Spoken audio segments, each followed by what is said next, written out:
Students, आज हम आपका सेकंड ग्रेड केमिस्ट्री का अगेन इनऑर्गेनिक केमिस्ट्री का पार्ट ले रहे हैं।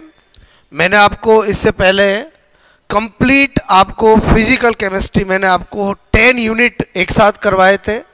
आई होप आपने स्टडी किया होगा और लगभग 1.5 घंटे के अंदर आप जब चाहो तो उन 10 यूनिट को रिवाइज कर सकते हो। अब मैं आपका जो 10 यूनिट इनऑर्गेनिक केमिस्ट्री के हैं वो करा रहा हूँ, जिसमें पहले पीरियोडिक टेबल, फिर एस ब्लॉक, फिर पी ब्लॉक, फिर डी ब्लॉक, फिर F block, redox, polymer, chemistry in everyday life, surface chemistry और बायोमोलिक्यूल। अभी आपको मैं लगभग 1.5 घंटे के अंदर 10 यूनिट रेडी करा दूंगा।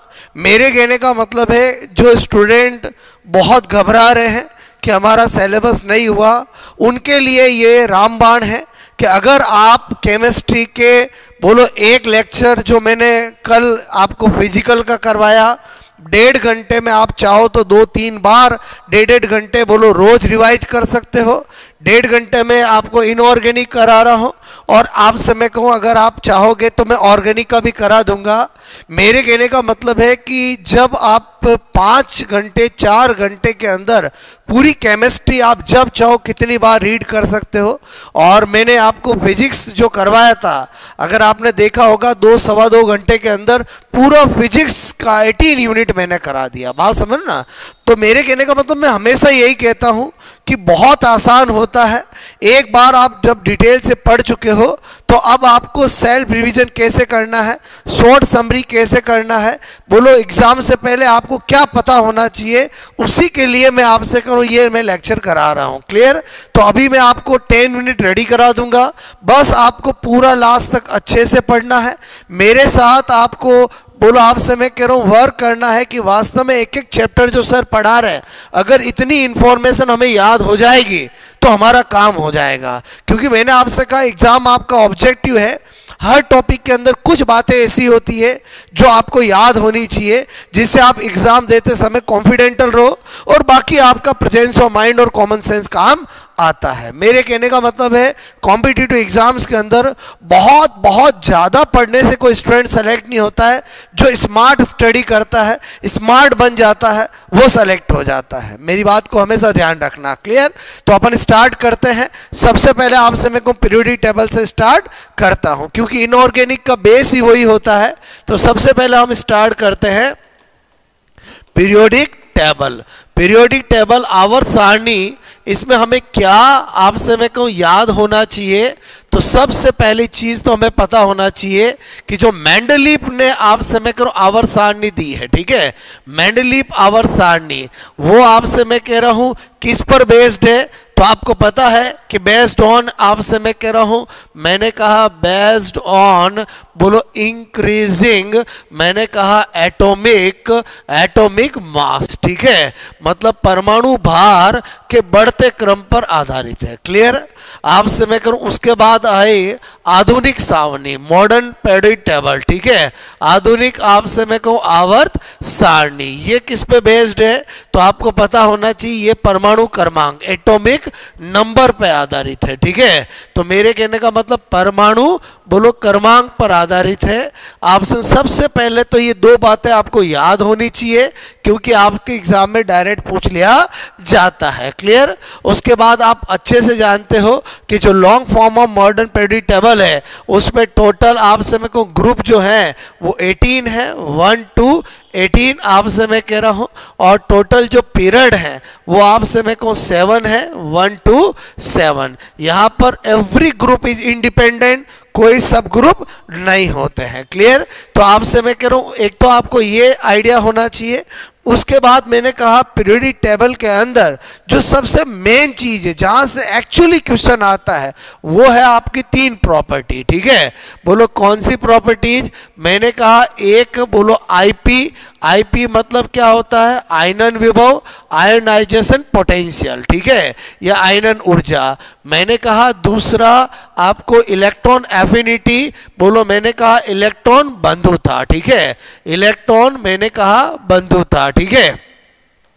या आजकल इसका नया नाम हो गया है इलेक्ट्रॉन गेन एंथैल्पी। ठीक है, बोलो इसी को कहते हैं, बोलो इलेक्ट्रॉन गेन एंथैल्पी, बोलो आपसे मेरे को इलेक्ट्रॉन लब्धि एंथैल्पी। ओके, ये इसी का नाम होता है। ओके, इसी तरह से मैंने कहा नंबर 3 है EN इलेक्ट्रॉन नेगेटिविटी, इलेक्ट्रॉन बाप से मेरे को विद्युत ऋणता। ठीक है, बोलो विद्युत ऋणता। ये 3 प्रॉपर्टी से ही आपका क्वेश्चन आता है, तो ये तीनों प्रॉपर्टी अभी तैयार करा देता हूं।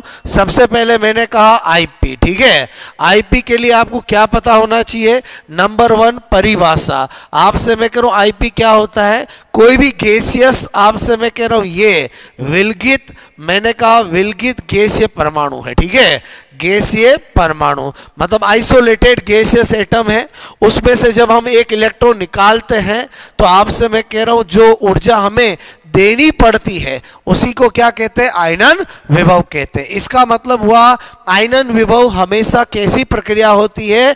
एंडोथर्मिक। कैसी होती है? बोलो एंडोथर्मिक प्रोसेस होता है। ठीक है, एंडोथर्मिक मतलब उष्मा आपसे में को शोषी प्रक्रिया होती है। ओके, फिर मैंने आपसे कहा कि आपसे में को अगर मैं फिर एक इलेक्ट्रॉन निकालना चाहता हूं तो मुझे आपको अगेन आपका आयनन ऊर्जा देनी पड़ेगी।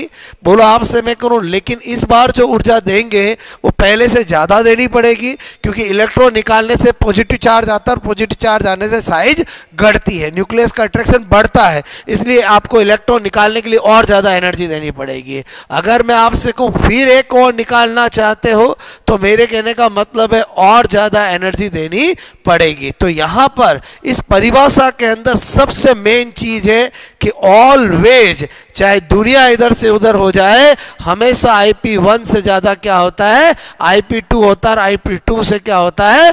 IP3 होता है। अक्सर ये क्वेश्चन एग्जाम में पूछा जाता है। और अगर आपको कभी भी यूनिट ऑफ IP पूछ ले तो एनर्जी है, इसलिए यूनिट क्या होती है? Electron volt. सबसे पहला पॉइंट तो आपको ये पता होना चाहिए। उसके बाद आपसे मैं कह रहा हूं दूसरा पॉइंट क्या पता होना चाहिए IP के लिए? मैंने कहा प्रभावित, बोलो करने, मैंने कहा वाले कारक। ठीक है, तो प्रभावित करने वाले कारक के अंदर मैंने कहा आपको मेन कारक है वो है अर्धपूरित।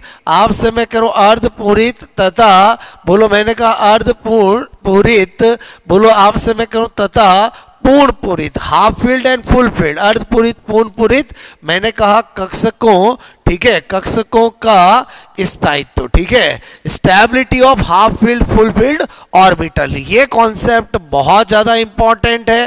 बोलो मैंने कहा स्टेबिलिटी। ठीक है, स्टेबिलिटी ऑफ हाफ फील्ड, मैंने कहा हाफ फील्ड एंड बोलो फुल फील्ड ऑर्बिटल। क्लियर? तो मेरे कहने का मतलब ये फंडा हमेशा आपका क्लियर होना चाहिए। और क्या कहता है ये कि जो फुल फील्ड होते हैं वो हाफ फील्ड से ज्यादा स्टेबल होते हैं, यानी आज P6 is more stable as compare to P3। मैंने कहा D10 is more stable as compare to D5, F14 is more stable as compare to F7। और जो हाफ फील्ड होता है वो अपने नियर बाई से क्या होता है? ज्यादा स्टेबल होता है, अपने नियर बाई से ज्यादा स्टेबल होता है। तो मेरे कहने का मतलब हुआ फिर तो स्टेबिलिटी ऑर्डर अगर मैं करूं बोलो P के लिए तो P1 से ज्यादा कौन होगा? P2, फिर कौन होगा? बोलो P4, और फिर कौन होगा? P3। Because P3 half field है तो अपने नियर बाई से ज्यादा स्टेबल होता है, देन P5 और देन P6। अगर ये ऑर्डर पता है तो आपका काम हो जाएगा। तो इस पर बेस क्वेश्चन कैसा आता है? तो मैंने आपसे कहा कि सपोजेड मैं एक एग्जांपल लेता हूं, आपको मैं कहूं कार्बन, नाइट्रोजन, ऑक्सीजन, फ्लोरीन। ठीक है, बोलो का IP आपसे मैं कह रहा हूं 1 का बोलो क्रम, बोलो मैंने कहा बढ़ता। ठीक है, बढ़ता क्रम होगा। देखो मेरी बात समझना, कभी भी IP बोले तो वो IP1 ही होता है। क्लियर?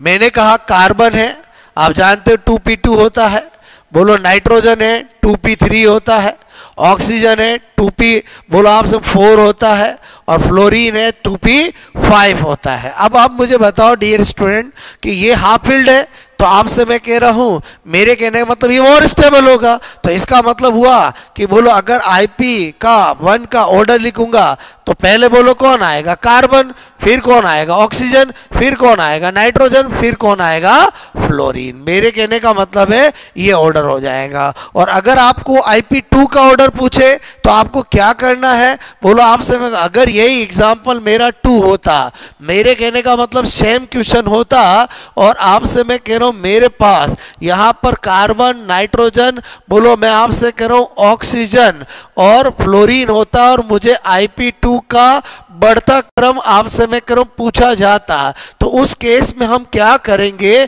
सबसे पहले कार्बन, नाइट्रोजन, ऑक्सीजन लिख दिया, बोलो इसका क्या लिखा 2p2, इसका क्या लिखा 2p3, इसका क्या लिखा 2p4, इसका क्या लिखा 2p5। अब मुझे इससे मतलब नहीं है, मुझे IP2 पूछा है, तो पहले मैं एक इलेक्ट्रॉन निकाल दूं, बोलो आपसे मैं करूं तो क्या बन जाएगा 2p1, इसमें से भी एक इलेक्ट्रॉन निकाल दूंगा तो क्या बन जाएगा 2p2, इसमें भी एक इलेक्ट्रॉन निकाल दूंगा तो 2p3, और इसमें भी एक निकाल दूंगा तो 2p4। हाँ, अब मेरे लिए IP2 करना है, तो मैंने कहा मुझे बोलो आपसे इनको देखना है, तो मेरा वही है, हाफ फील्ड अपने नियर बाई से मोर स्टेबल होता है, तो पहले कौन आएगा कार्बन, फिर कौन आएगा नाइट्रोजन, फिर कौन आएगा फ्लोरीन, और लास्ट में कौन आ जाएगा ऑक्सीजन। बात समझ में आई बोलो, तो मैं क्या बताना चाहता हूं वो मेरी बात समझ में आई होगी, क्लियर। उसके बाद आपसे मैं कह रहा हूं तीसरा पॉइंट होता है आवर्तता, ठीक है।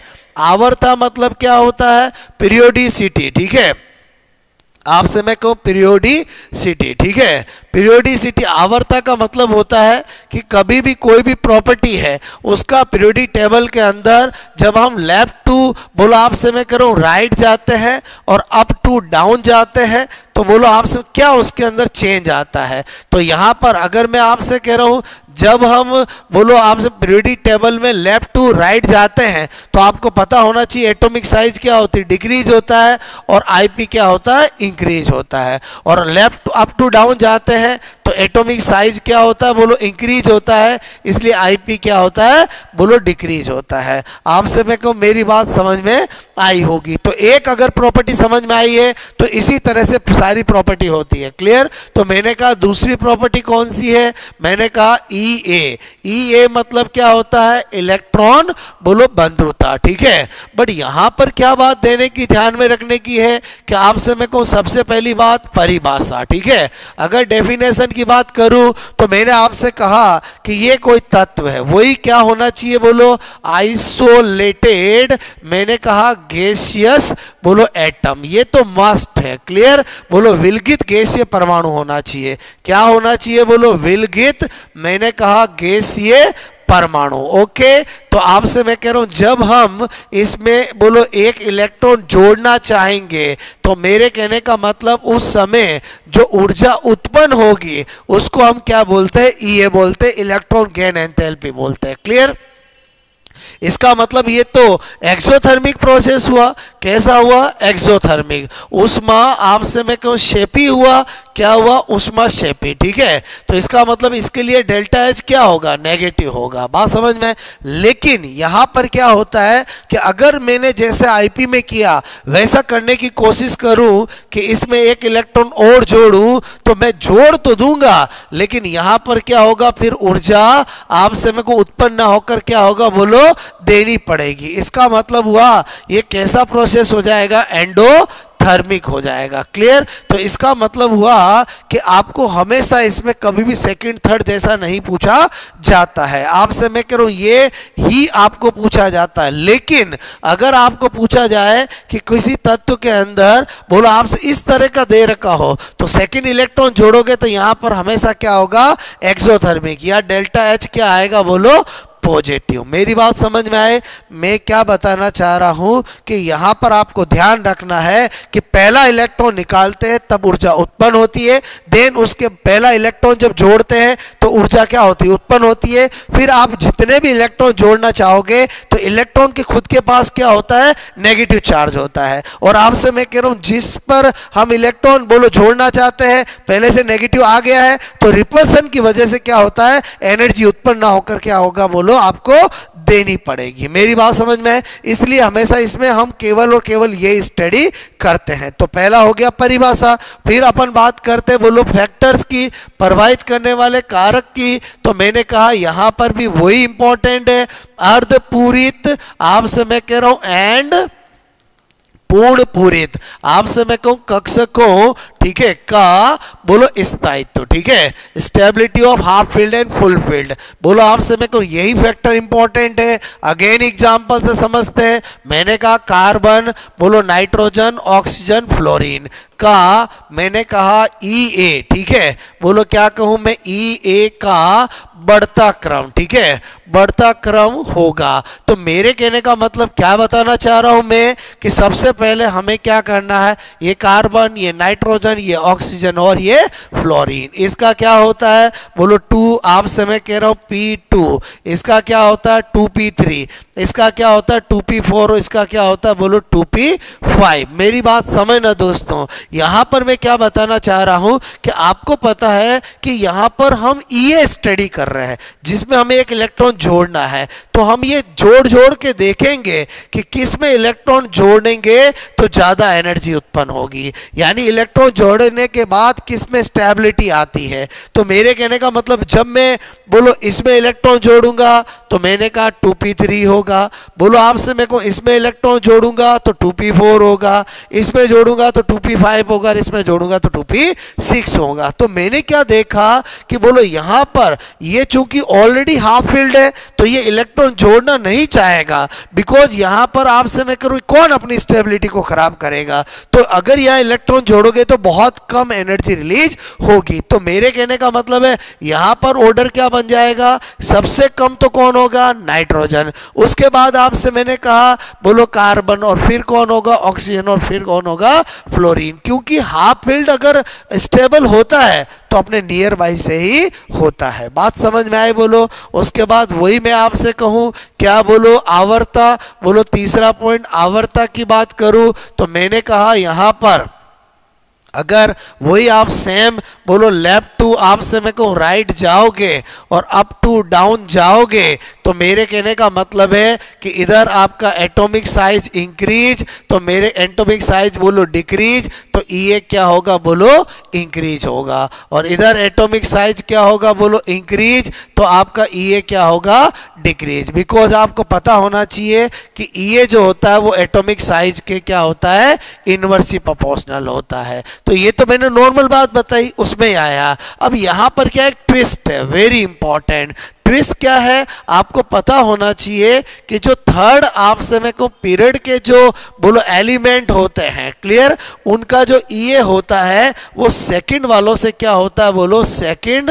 बोलो मैंने कहा पीरियड बोलो एलिमेंट से क्या होता है, ज्यादा होता है। मेरे कहने का मतलब है कि कार्बन लिखा, नाइट्रोजन लिखा, ऑक्सीजन लिखा, फ्लोरीन लिखा, आपसे मैं कहूं ये कौन से पीरियड के हैं बोलो, सेकंड पीरियड के हैं। बोलो कौन से है, सेकंड पीरियड का। क्लियर, मैंने कहा अगर मैं थर्ड पीरियड के लिखता हूं तो थर्ड पीरियड के कौन है, कार्बन, ये सिलिकॉन, ये फास्फोरस, ये सल्फर और ये क्लोरीन। तो मेरे कहने का मतलब कार्बन से ज्यादा किसका होता है, सिलिकॉन का, नाइट्रोजन से ज्यादा किसका होता है, फास्फोरस का, ऑक्सीजन से ज्यादा किसका होता है, सल्फर का, और फ्लोरीन से ज्यादा किसका होता है, क्लोरीन का। बात समझ में। अगर ब्रोमीन आयोडीन का देखेंगे तो अगेन बोलो मैंने कहा इधर से इधर जाने पर पहले ही बताया EA क्या होता है बोलो, आपसे मैं कहूं डिक्रीज होता है, तो मेरे कहने का मतलब ये तो डिक्रीज ही होगा। तो इसका मतलब हाईएस्ट पूरी पीरियोडिक टेबल में किसका होता है, क्लोरीन का। वेरी वेरी इंपॉर्टेंट, अक्सर एग्जाम में पूछा जाता है, बोलो हाईएस्ट आपसे मैं कहूं मैंने कहा EA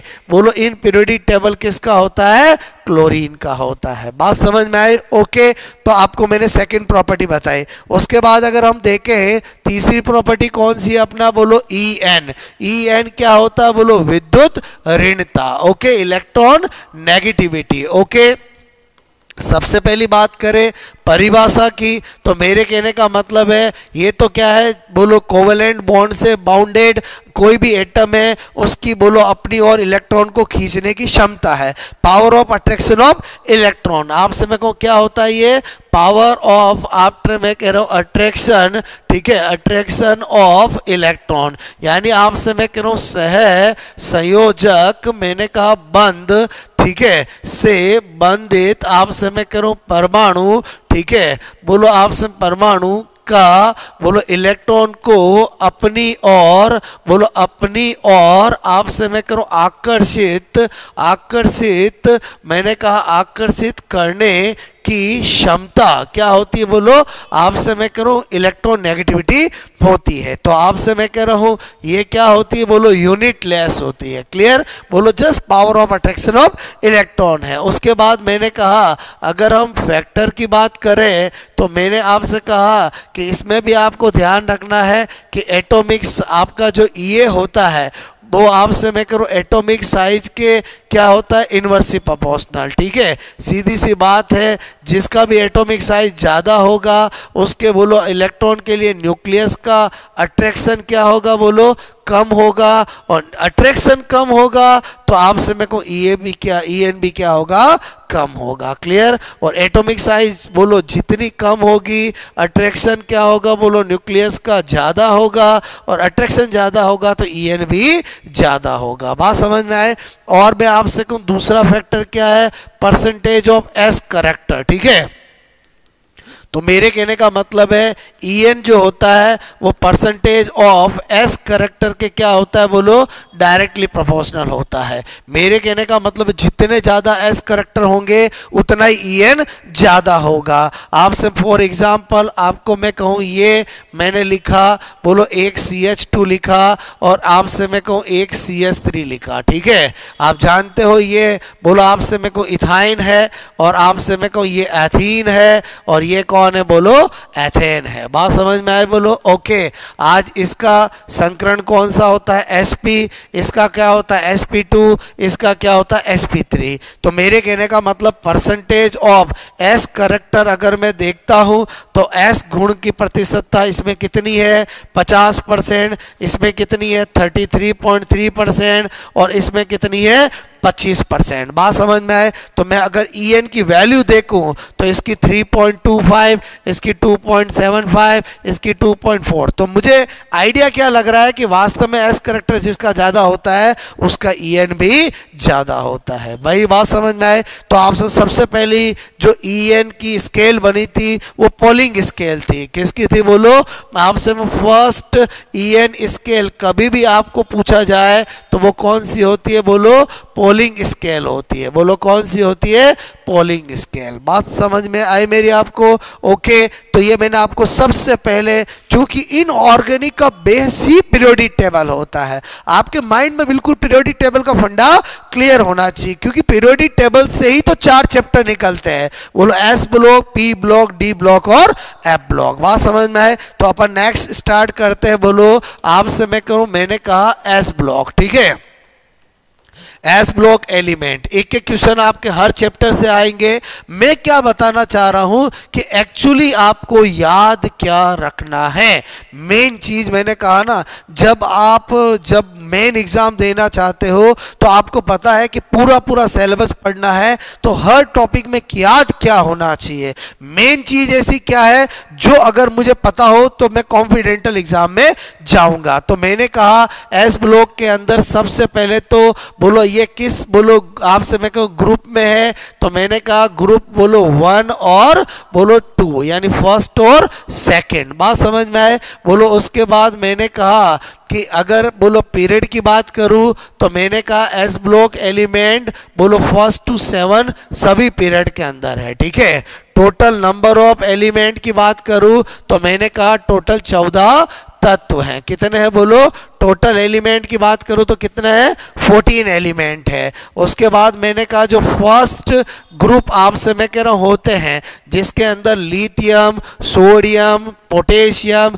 रुबेडियम, सीजियम और फ्रांसियम, ये तो क्या होता है, बोलो रेडियो एक्टिव होता है। क्या होता है, रेडियो एक्टिव। इसलिए हम कभी भी प्रॉपर्टी में इसकी बात नहीं करते हैं। इनको फर्स्ट ग्रुप को हम क्या कहते हैं, बोलो एल्कलाइन मेटल। क्या कहते हैं, बोलो एल्कलाइन मेटल, यानी सारीय धातु। क्या कहते हैं, बोलो सारीय धातु, क्योंकि इनके हाइड्रोक्साइड बोलो स्ट्रॉन्ग बेस होते हैं। मैंने कहा जो सेकंड ग्रुप है, क्लियर, जो सेकंड ग्रुप है जिसमें बेरिलियम, मैग्नीशियम, कैल्शियम, स्ट्रोंशियम, बोलो आपसे मेरे को बेरियम और रेडियम। अगेन रेडियम ये तो क्या होता है बोलो, रेडियो क्या है बोलो, एक्टिव है। बोलो आपसे मेरे को क्या है, रेडियो एक्टिव। क्लियर, इसलिए इनकी हम प्रॉपर्टी में बात नहीं करते हैं। और आपसे मेरे को इनके अलावा आपको पता होना चाहिए कि हीलियम भी एस ब्लॉक का ही तत्व है, बिकॉज उसका इलेक्ट्रॉनिक कॉन्फ़िगरेशन जो होता है वो आपसे मेरे को क्या होता है, 1s2 होता है। बात समझ ना, इसलिए मैंने कहा 7 और 6 और 1 14 टोटल एलिमेंट होंगे। अब आपसे मेरे को ये तो मैंने आपको एक सरकम आइडिया दे दिया, हमें क्या पता होना चाहिए। बोलो बात समझ ना, एग्जाम जब देने जाएंगे तो हमारे माइंड में फर्स्ट ग्रुप और आपसे मेरे को सेकंड ग्रुप को लेकर कुछ बातें माइंड में पक्का क्लियर होनी चाहिए। बात समझ ना, जो मैं बता रहा हूं आपको पता है कि जो एस ब्लॉक के एलिमेंट होते हैं उनका मेन कैरेक्टर क्या है कि वो कुछ प्रॉपर्टी ऐसी होती है जो एस ब्लॉक के एलिमेंट ही शो करते हैं, जैसे फ्लेम टेस्ट, जैसे मैंने आपसे कहा फोटो इलेक्ट्रिक इफेक्ट, जैसे मैंने कहा सोलिबिलिटी इन लिक्विड अमोनिया। तो हमें उन्हीं की बात करनी है और सबसे फेमस है बोलो ज्वाला परीक्षण। ठीक है, वेरी इंपॉर्टेंट, आपसे मेरे को अक्सर क्वेश्चन आ जाता है। तो मेरे कहने का मतलब है फर्स्ट ग्रुप के अंदर बोलो आपसे लिथियम है, सोडियम है, पोटेशियम है, रुबेडियम है और सीजियम, ये सब फ्लेम टेस्ट देते हैं। और फ्लेम टेस्ट का मतलब है स्पेसिफिक कलर फ्लेम में देते हैं, और जब बुनसन बर्नर से हम जलाते हैं तो इन्हें स्पेसिफिक कलर आता है। तो मेरे कहने का मतलब है कि कौन सी एस ब्लॉक की बोलो फर्स्ट ग्रुप की सारे धातु है, कौन सा कलर देगी, ये एग्जाम में पूछा जाता है। तो मैंने कहा इसका कलर होता है क्रिम्सन रेड। क्या होता है बोलो, क्रिम्सन रेड। आपसे मेरे को इसका क्या होता है, येलो होता है। क्या होता है, येलो। इसका क्या होता है बोलो, बैंगनी, वॉयलेट। आपसे मैं कह रहा हूं इसका क्या होता है बोलो, पीला। बात समझ में है। इसका बोलो मैंने कहा लाल बैंगनी। क्या होता है बोलो, लाल बैंगनी। और इसका क्या होता है, नीला, बोलो ब्लू होता है। क्लियर। अब होता क्या, हम भूल जाते हैं वहां एग्जाम के अंदर। तो मेरे कहने का मतलब ये वेरी इंपॉर्टेंट है। तो आपको एक ट्रिक बताता हूं। ट्रिक क्या बोलो, आपसे मैंने कहा, आपने देखा होगा कि बोलो आपसे अक्सर लड़कियां जो होती है वो आपसे क्या होती है बोलो, जबरी जल्दी घबरा जाती है और आपसे मैं कह रहा हूं रोने लगती है, और रोकर किसको याद करती है बोलो, भगवान को याद करती है। तो ऐसे ही एक लड़की है जिसका नाम है बीना। क्या है बोलो, बीना। और वो रब से क्या कह रही है बोलो, आपसे मैं रोते रोते, क्राइंग बीना, बोलो आपसे मेरे को रब से बोली। क्या बोला मैंने, क्राइंग बीना रब से बोली। क्लियर। तो मैंने कहा क्राइंग से क्या हो जाएगा, क्रिम्सन रेड। क्या हो जाएगा, क्रिम्सन रेड। बोलो वाई से क्या हो जाएगा बोलो, येलो। आपसे मैं कह रहा हूं तो मुझे पता है ऑर्डर लिथियम, फिर बोलो सोडियम, फिर बोलो पोटेशियम, फिर रुबेडियम और फिर सीजियम। फिर मैंने कहा क्या हो जाएगा बोलो, बैंगनी। फिर रब में क्या हो जाएगा बोलो, लाल बैंगनी। आपसे मैं कह रहा हूं, और बोली से क्या हो जाएगा, ब्लू हो जाएगा। मेरी बात समझ में आए। अगर ये ट्रिक याद रखते हो तो आपको फर्स्ट ग्रुप के बोलो, फर्स्ट ग्रुप के सभी तत्वों का फ्लेम टेस्ट में कैसा रंग मिलेगा हमें पता चल जाएगा। उसके बाद मैं बात करूं इधर, मैंने कहा ज्वाला परीक्षण। क्लियर। जो चीज बात करनी है कंपैरेटिवली बात करनी है। तो मैंने कहा इसमें आपका बेरिलियम एंड मैग्नीशियम, ये तो बोलो फ्लेम टेस्ट, बोलो मैंने कहा फ्लेम टेस्ट नहीं देते हैं। ठीक है, कंपैरेटिवली इनका क्या होता है, आईपी उच्च, इस वजह से नहीं देते हैं। क्लियर। लेकिन बोलो आपका कैल्शियम, स्ट्रोंशियम और बेरियम देते हैं। आपसे मैं कह रहा हूं इसका फ्लेम टेस्ट में कैसा रंग रहता है बोलो, ब्रिक रेड रहता है। क्लियर। इसका क्या रहता है, वही क्रिम्सन रेड रहता है। और इसका क्या होता है, एप्पल ग्रीन। बात समझ में आए। सबसे ज्यादा यही एग्जाम में आपको पूछा जाता है, आपसे एप्पल ग्रीन। बोलो आपसे मेरे को तो कैसे ध्यान रखेंगे, ट्रिक आप ध्यान रखो। मैंने कहा BCA, क्या लिखा है, कोर्स होता है BCA। क्लियर। तो मैंने कहा B से क्या हो जाएगा बोलो आपसे ब्रिक रेड, बोलो क्रिम्सन रेड और एप्पल ग्रीन। और चूंकि ऑर्डर तो कैल्शियम, स्ट्रोंशियम और बेरियम हमें ध्यान रहता है। तो आई थिंक मैं आपको क्या बता रहा हूं, एस ब्लॉक के अंदर मैंने आपको फर्स्ट प्रॉपर्टी जो आपको पता होनी चाहिए, वेरी वेरी इंपॉर्टेंट, जिसका आने का पूरा चांस रहता है, वो मैंने बताया। क्लियर? फिर हम बात करते हैं सेकंड। बोलो मैंने कहा सेकंड क्या? बोलो मैंने कहा स्टेबिलिटी। बोलो आपसे मेरे को स्टेबिलिटी ऑफ, बोलो आपसे मेटल कार्बोनेट। क्लियर?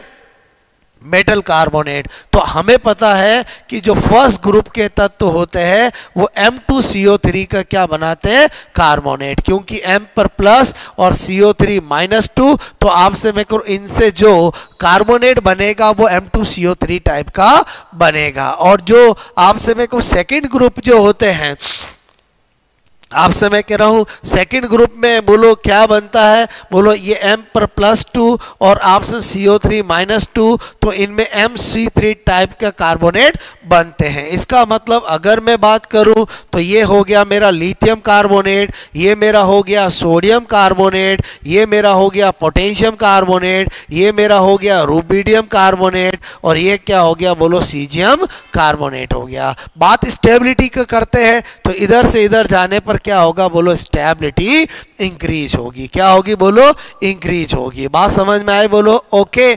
आपको कि सर कैसे पता चला? तो एक्चुअली क्या होता है कि जो लिथियम कार्बोनेट होता है यही एक ऐसा होता है जिसको जब हम गर्म करते हैं, हीट करते हैं, तो ये आपसे मैं कहूं CO2 को क्या करता है? रिलीज करता है, बाकी नहीं करते हैं। और आपसे मैं कहूं इस ग्रुप में बोलो बेरिलियम कार्बोनेट, मैंने कहा मैग्नीशियम कार्बोनेट, बोलो कैल्शियम कार्बोनेट, रुबिडियम, आपसे मैंने कहा स्ट्रोंशियम कार्बोनेट और बेरियम कार्बोनेट। ठीक है? और ये जो है इन सबको ही हम गर्म करते हैं तो सब के सब क्या करते हैं? बोलो आपसे मैं कह रहा हूं, मैंने कहा CO2 रिलीज करते हैं। बात समझ में आए? तो इसका मतलब हुआ कि हमेशा फर्स्ट ग्रुप के अंदर लिथियम जो होगी वो इनके जैसा करैक्टर शो करती है, बिकॉज लिथियम इस सेकंड ग्रुप के साथ डायगोनल रिलेशन रखती है। आपसे मैं कह रहा हूं क्या रखती है? Diagonal relation. आपको पता होना चाहिए ये लिथियम है, ये बेरिलियम है, ये बोरॉन है, ये कार्बन है। आपसे मैं कह रहा हूं ये कौन है? सोडियम, ये मैग्नीशियम, ये एलिमन और ये सिलिकॉन। हमेशा लिथियम जो है वो बोलो मैग्नीशियम के साथ, बेरिलियम एल्यूमिनियम के साथ, बोरॉन सिलिकॉन के साथ क्या रखते हैं? बोलो इसको बोलते हैं डाइगोनल, आपसे मैं कहूं रिलेशन। ठीक है? बोले तो आपसे मैं कहूं विकर्ण संबंध। बोलो विकर्ण संबंध। क्लियर? Diagonal relation. इसलिए क्या होता है कि जो लिथियम भले ही फर्स्ट ग्रुप में है लेकिन वो प्रॉपर्टी किसकी जैसी शो करेगा? सेकंड ग्रुप जैसी करेगा। क्लियर?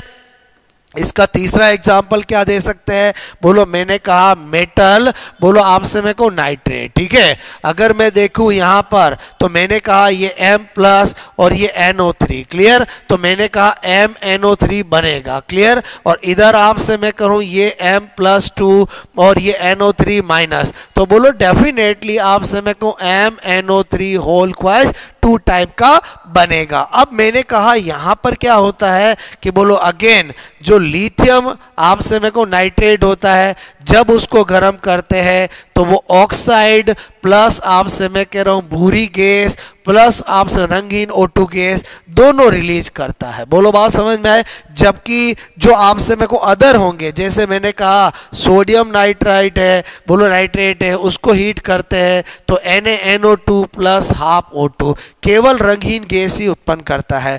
और इधर वाले जो होंगे वो सारे के सारे बोलो जब भी हीट करेंगे तो मैंने कहा oxide plus NO2 plus O2 बोलो दो आपसे प्रोडक्ट बनाते हैं। इसका मतलब पहले ही मैंने फंडा बता दिया, कभी भी क्वेश्चन आए कि बोलो इस ग्रुप में उस गैस का बिहेवियर कौन शो करेगा, तो लिथियम के कंपाउंड ही करेंगे। मेरी बात समझ में आई बोलो आपको? उसके अलावा मैंने आपसे कहा एस ब्लॉक के element photo electric effect show करते हैं।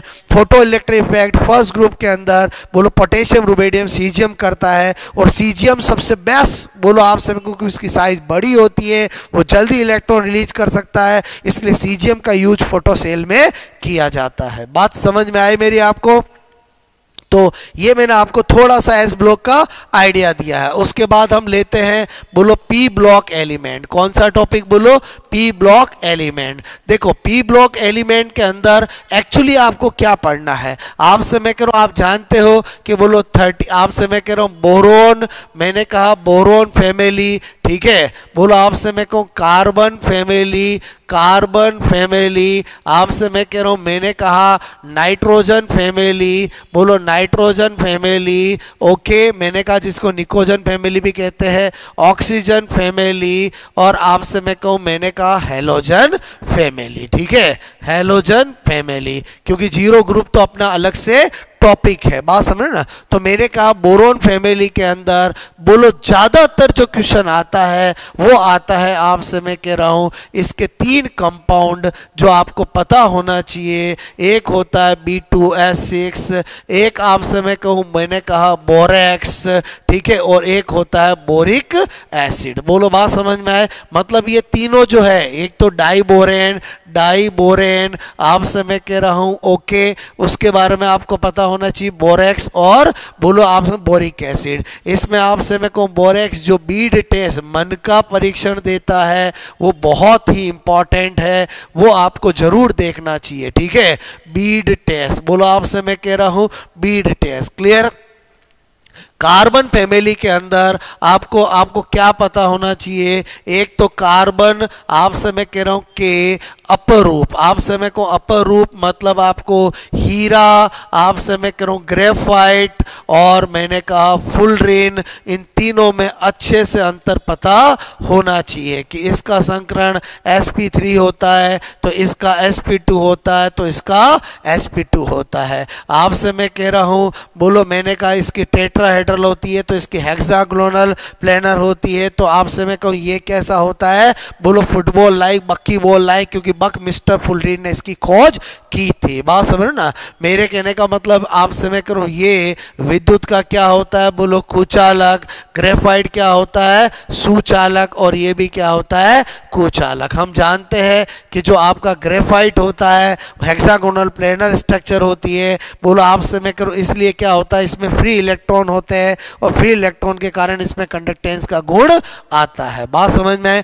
उसके अलावा कार्बन परिवार के अंदर आपको ये दो, एक CO और एक CO2, जो कार्बन के 2 ऑक्साइड है, उनके बारे में अच्छे से पता होना चाहिए, अक्सर एग्जाम में आ जाता है। ये कौन है? Carbon monoxide. ये कौन है? Carbon dioxide. कार्बन मोनोऑक्साइड कब बनेगी? जब बोलो क्या होगा, कार्बन का इनकम्प्लीट ऑक्सीडेशन होगा, इनकम्प्लीट कंबंशन होगा। ये कब बनेगी? जब क्या होगा, बोलो पूर्ण ऑक्सीडेशन होगा, क्लियर। ये आपको पता होना चाहिए उदासीन गैस है, और ये आपको पता होना चाहिए अम्लीय गैस है, बोलो बात सब, अम्लीय गैस है। और ठोस CO2, आप सब ड्राई आइस बोलो किसको बोलते हैं? ठोस CO2 को बोलते हैं। कार्बन मोनोऑक्साइड के बारे में आपको पता होना चाहिए कि ये जो होता है हीमोग्लोबिन के साथ सबसे ज्यादा जुड़ने की बंधुता रखता है। ऑक्सीजन से हीमोग्लोबिन जुड़ता है, ऑक्सी हीमोग्लोबिन बनाता है, लेकिन जब हीमोग्लोबिन कार्बन मोनोऑक्साइड से जुड़ता है तो कार्बोक्सी हीमोग्लोबिन बनाता है। और आपका हीमोग्लोबिन की कार्बन मोनोऑक्साइड से जुड़ने की टेंडेंसी, प्रवृत्ति जो होती है, वो ऑक्सीजन की तुलना में 200 से 300 गुना ज़्यादा होती है। ये अक्सर एग्जाम में पूछा जाता है। उसके बाद नाइट्रोजन फैमिली की बात करूं, नाइट्रोजन फैमिली में केवल आपको 2 चीज़ें पता होनी चाहिए। एक तो आपसे मैं कह रहा हूं, मैंने कहा फॉस्फोरस के ऑक्सी, आपसे फॉस्फोरस के अपर रूप, आपसे मैं कहूँ अपर रूप, आप जानते हो एक होता है बोलो श्वेत फॉस्फोरस, और आपसे मैं कह रहा हूँ एक होता है लाल फॉस्फोरस, ठीक है। इन दोनों में अंतर अच्छे से पता होना चाहिए। अक्सर कहा जाता है कि जो सफ़ेद चीज़ें होती है वो पॉइजन होती है, इसीलिए आपसे मैं कहूँ आपको पूछा जाए कि श्वेत फॉस्फोरस और लाल फॉस्फोरस में से कौन सा विषैला होता है, तो श्वेत फॉस्फोरस होता है, क्लियर। आपको पूछा जाए कि दोनों में कौन, बोलो आप आपसे मेरे को अंधेरे में चमकता है तो स्फुट दीप्ति फ्लोरेसेंस की प्रॉपर्टी किस में होती है, श्वेत फास्फोरस में होती है। क्लियर, आपसे मेरे को थोड़ा सा आइडिया आपको पता होना चाहिए। उसके बाद मैंने कहा दूसरी बात, फास्फोरस के साथ बोलो क्या पता होना चाहिए, बोलो फास्फोरस के ऑक्सी अम्ल। क्लियर, ऑक्सी अम्ल अच्छे से पता होना चाहिए कि H3PO4, आपसे मैं कहूँ H3PO3, बोलो H3PO2, आपसे मैं करूँ इसी तरह से और भी होते हैं, इनकी बोलो स्ट्रक्चर, बोलो आपसे कितने H+ रिलीज करते हैं, बोलो ऐसा आइडिया होना चाहिए। ऑक्सीजन परिवार की बात करूँ तो ऑक्सीजन परिवार में भी दो बातें पता होनी चाहिए, एक तो सल्फर के अपर रूप, आपसे मैं करूँ अपर रूप। ओके, आप जानते हो एक रोम्बिक सल्फर होता है, एक मोनोक्लिनिक सल्फर होता है, एक विषम, आपसे मैं कह रहा हूँ, मैंने कहा एक एकांतास, ठीक है, एकांताक्स और एक विषम लंबास। क्लियर, बोलो इंग्लिश में बोलते हैं रोम्बिक सल्फर और मोनोक्लिनिक सल्फर, ये आपको पता होना चाहिए।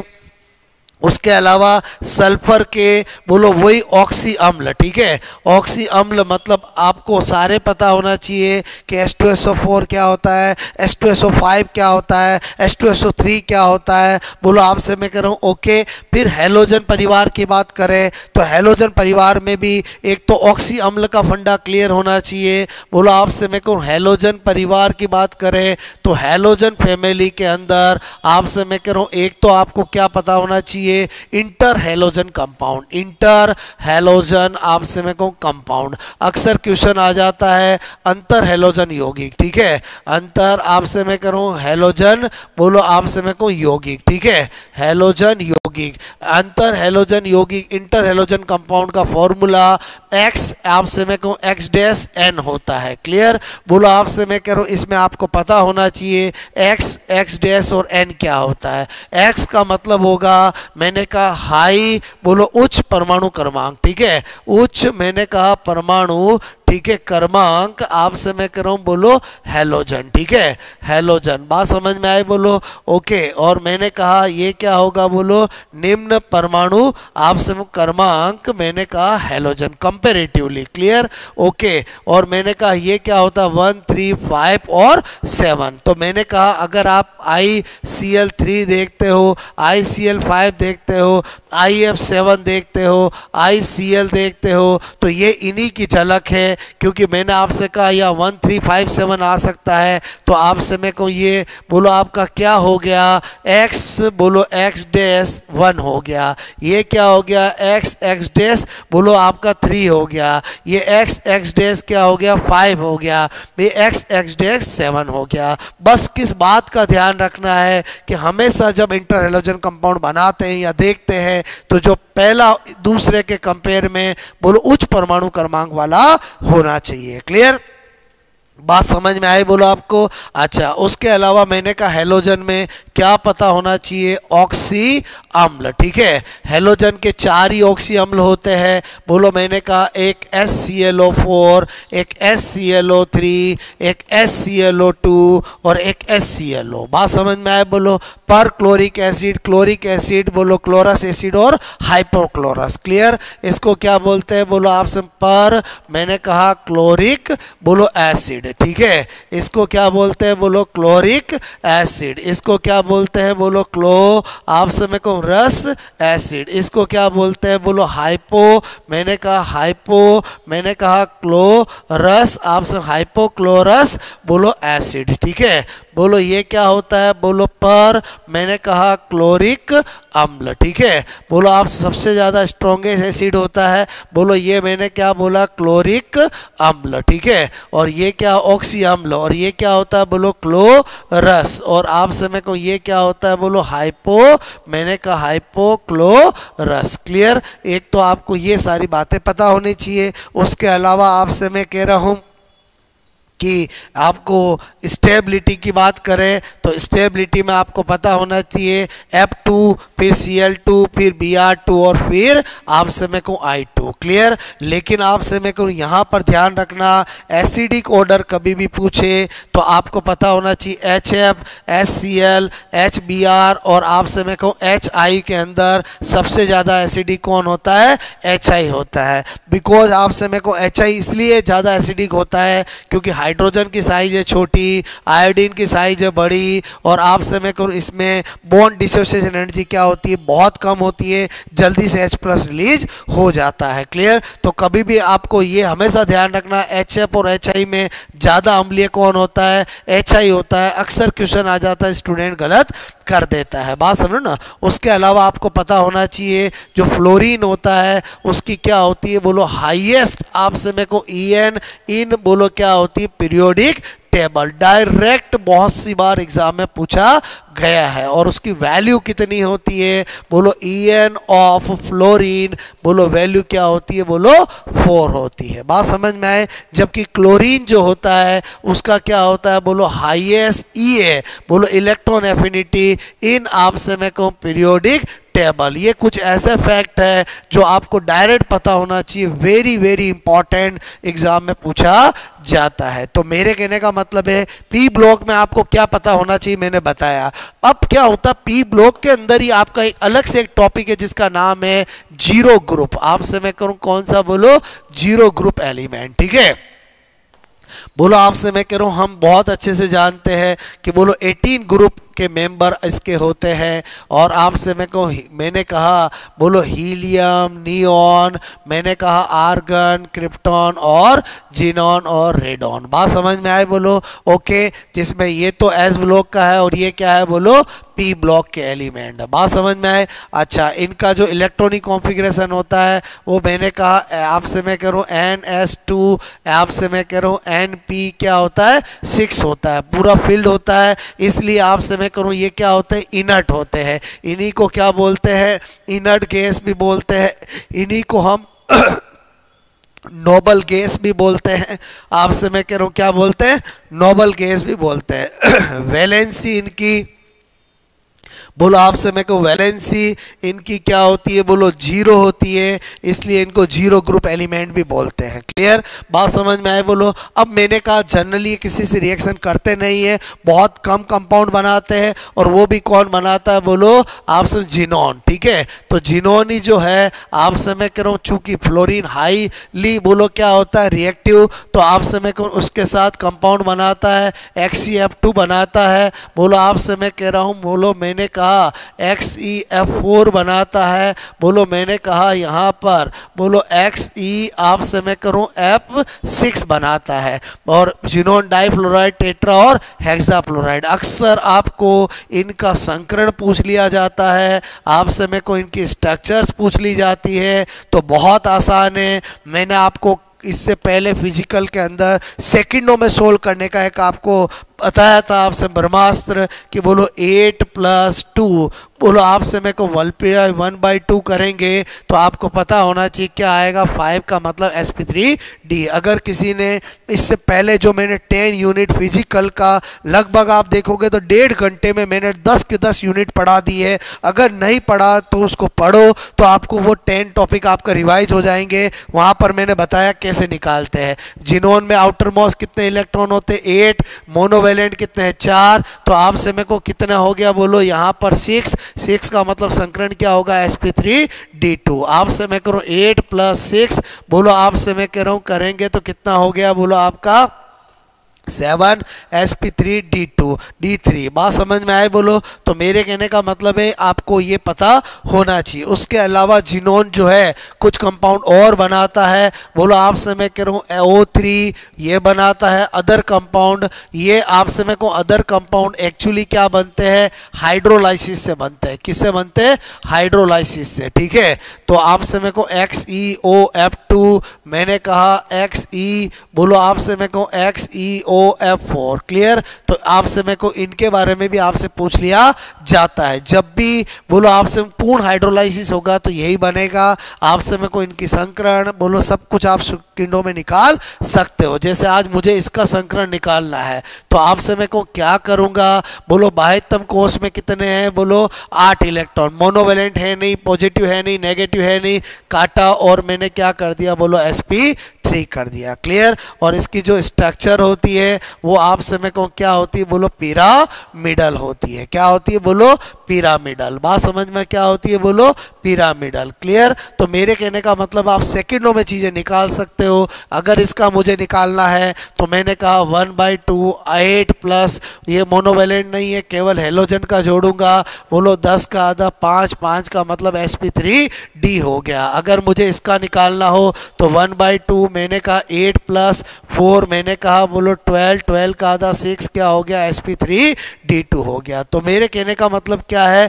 आपको मैंने अच्छे से पी ब्लॉक बता दिया, साथ में आपका जीरो ग्रुप। मैंने क्यों ध्यान दिया जीरो ग्रुप पे, बिकॉज जीरो ग्रुप आपके अलग से सिलेबस में एक टॉपिक है, तो उससे एक क्वेश्चन आपका पक्का आएगा। बात समझ में आए। तो आपको हम अभी क्या क्या स्टडी कर चुके बोलो, पीरियोडिक टेबल बताया, एस ब्लॉक बताया, पी ब्लॉक बताया और जीरो ग्रुप बताया। अब मैं किसकी बात करता हूं बोलो, आपसे मैं कह रहा हूं, मैंने कहा बोलो फिफ्थ डी ब्लॉक एलिमेंट, ठीक है। बोलो डी ब्लॉक आपसे मैं करूं एलिमेंट, ठीक है। डी ब्लॉक एलिमेंट बहुत इंपॉर्टेंट है, अक्सर इससे क्वेश्चन आते हैं। बोलो एक तो आएगा, दो भी आ सकते हैं। तो मैंने कहा सबसे पहले इसमें क्या बात पता होनी चाहिए, बोलो आपको मैं कहूं कि अगर पोजीशन की बात करूं तो पोजीशन में आपको पता होना चाहिए कि बोलो आपसे ग्रुप की बात करूं तो ग्रुप आपका 3 to 12, आपसे मैं कह रहा हूं पीरियड की बात करूं तो आपको पता होना चाहिए 4 to 7, आपसे मैं कह रहा हूं ये इसकी पोजीशन होती है। उसके बाद टोटल एलिमेंट की बात करूं तो डी ब्लॉक के अंदर टोटल एलिमेंट कितने होते हैं, 40 होते हैं। बात समझ में कितने होते हैं, 40 होते हैं, क्योंकि इसमें बोलो 4 सीरीज होती है, एक आपकी बोलो 3D, एक बोलो 4D, एक बोलो 5D और एक क्या होती है 6D सीरीज होती है। क्लियर। जो 3D सीरीज होती है वो स्कैंडियम से चालू होती है और जेडन पे खत्म होती है। जो 4D सीरीज होती है इट्रियम से चालू होती है, कैडमियम पे खत्म होती है। जो 5D सीरीज होती है लैंथेनम से चालू होती है और Hg पर खत्म होती है। और 6D सीरीज जो होती है एक्टिनम से चालू होती है और UUB पर खत्म होती है। तो मेरे कहने का मतलब हर एक सीरीज में 4-10 तत्व, तो टोटल कितने हो गए बोलो 40। 10 इंटू बोलो 4 इंटू 10 किया तो कितना हो गया 40 हो गया। बात समझ में आए। उसके बाद मैंने कहा क्या पता होना चाहिए आपको, आउटर मॉस इलेक्ट्रॉनिक कॉन्फ़िगरेशन, ठीक है। आउटर मॉस बोलो इलेक्ट्रॉनिक, मैंने कहा कॉन्फ़िगरेशन, बहुत सी बार डायरेक्ट एग्जाम में पूछा गया है। तो n-1 बोलो D 1 to 10, आपसे मैं कह रहा हूं मैंने कहा NS 1 to 2, ये किसका होता है बोलो डी ब्लॉक का होता है। बात समझ में आए। और इसमें भी आपको पता होना चाहिए स्पेशली 3D सीरीज के अंदर, बोलो आपसे मैं कह रहा हूं सीरीज के अंदर बोलो आपको इलेक्ट्रॉनिक कॉन्फ़िगरेशन में एक मैंने कहा क्रोमियम का और एक कॉपर का अक्सर एग्जाम में पूछ लिया जाता है। जो क्रोमियम होता है उसका मैंने कहा 1s2 2s2 2p6 3s2 3p6 बोलो 4s1 3d5। बोलो बात समझ में आए। ओके। अगर आपका 4s2 3d4 करोगे तो क्या होगा, गलत होगा। इसी तरह से कॉपर का भी आपको पता होना चाहिए 4s1 3d10 होता है। आपसे मैं करूं अगर आप 4s2 3d9 करोगे तो क्या हो जाएगा, गलत हो जाएगा। ये दो ऐसे हैं 3D सीरीज के जिनका इलेक्ट्रॉनिक कॉन्फ़िगरेशन अक्सर एग्जाम में पूछ लिया जाता है। उसके बाद फिफ्थ पॉइंट आपको क्या पता होना चाहिए कि जो डी ब्लॉक एलिमेंट है, आपसे मैं कह रहा हूं एलिमेंट, उनको क्या कहते हैं बोलो, संक्रमण तत्व। क्या कहते हैं बोलो, संक्रमण तत्व, यानी ट्रांजिशन एलिमेंट। क्या कहते हैं बोलो, ट्रांजिशन एलिमेंट कहते हैं। क्यों कहते हैं, बिकॉज ये फ्री फॉर्म या आयन फॉर्म किसी न किसी एक फॉर्म में अनपेयर्ड डी इलेक्ट्रॉन जरूर रखते हैं। क्लियर। लेकिन इसका एक्सेप्शन आपसे मैं कह रहा हूं कि बोलो आपको पता होना चाहिए कि जिंक, कैडमियम, Hg और UUB, ये 4 ऐसे तत्व होते हैं जिनको हम असंक्रमण तत्व बोलो क्या कहते हैं बोलो, असंक्रमण धातु या असंक्रमण तत्व कहते हैं, क्योंकि इनमें ना तो फ्री फॉर्म में ना ही आयन फॉर्म में किसी में भी अनपेयर्ड डी इलेक्ट्रॉन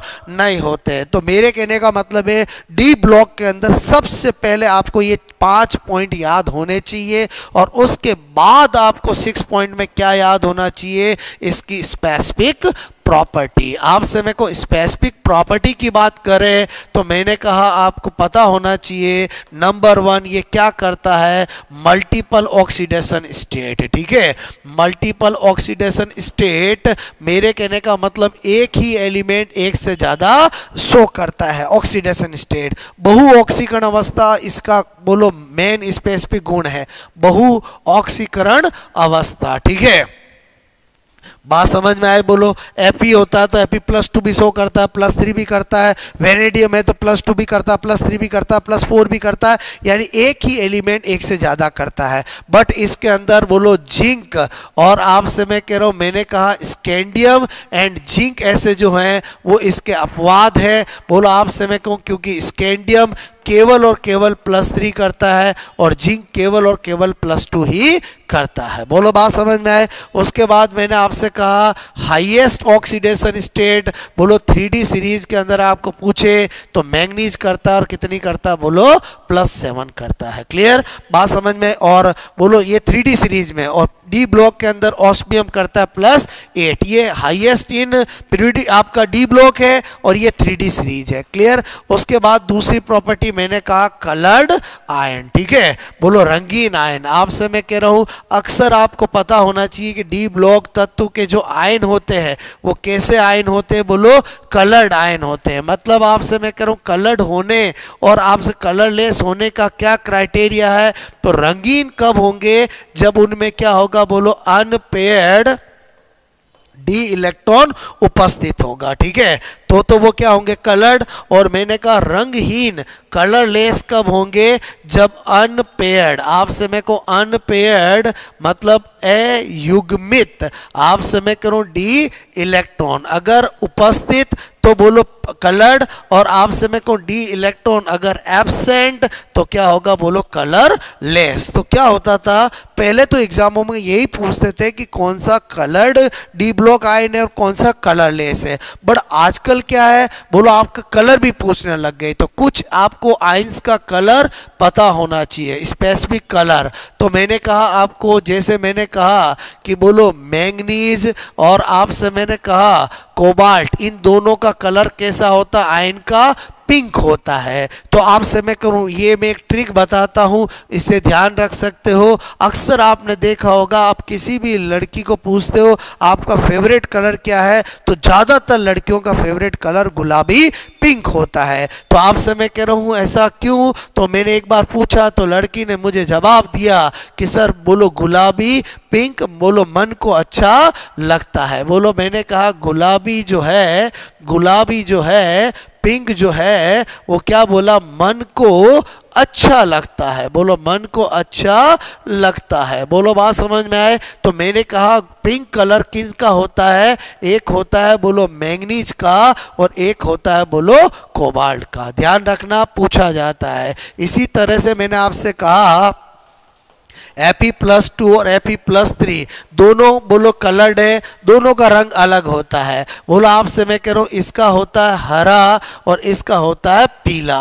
और आप जानते हो आज के टाइम में मोदी जी के काल में बोलो नोट कैसे हैं आपके, हरे पीले नोट। आपसे मैं कहूं हरे पीले नोट। क्लियर। तो आपको हरे पीले से थोड़ा ध्यान रखना है। उसके बाद मैंने कहा वेनेडियम+2, बोलो आपसे मैं कहूं वेनेडियम+3 वेनेडियम +4, तीनों वेनेडियम के आयन है, तीनों का रंग अलग होता है। बोलो आपसे मैं कह रहा हूं इसका बैंगनी होता है, बोलो आपसे मैं कह रहा हूं इसका हरा होता है और इसका नीला होता है। तो मेरे कहने में अक्सर स्टूडेंट कंफ्यूज हो जाते हैं, तो इसकी मैं ट्रिक बता रहा हूं। मैंने कहा बोलो बहन, क्या लिखा, बोलो बहन। तो आपसे मैं कहूं ये तो श्योर है वेनेडियम+2 के बाद +3 +4, बोलो काउंटिंग गिनती तो हम भूलते नहीं है, तो बस काम हो जाएगा। वेनेडियम+2 का कैसा होता है, बोलो बैंगनी। बोलो आपसे मेरे को +3 का कैसा हो जाएगा, हरा, और +4 का कैसा हो जाएगा, बोलो नीला। ये कुछ मैंने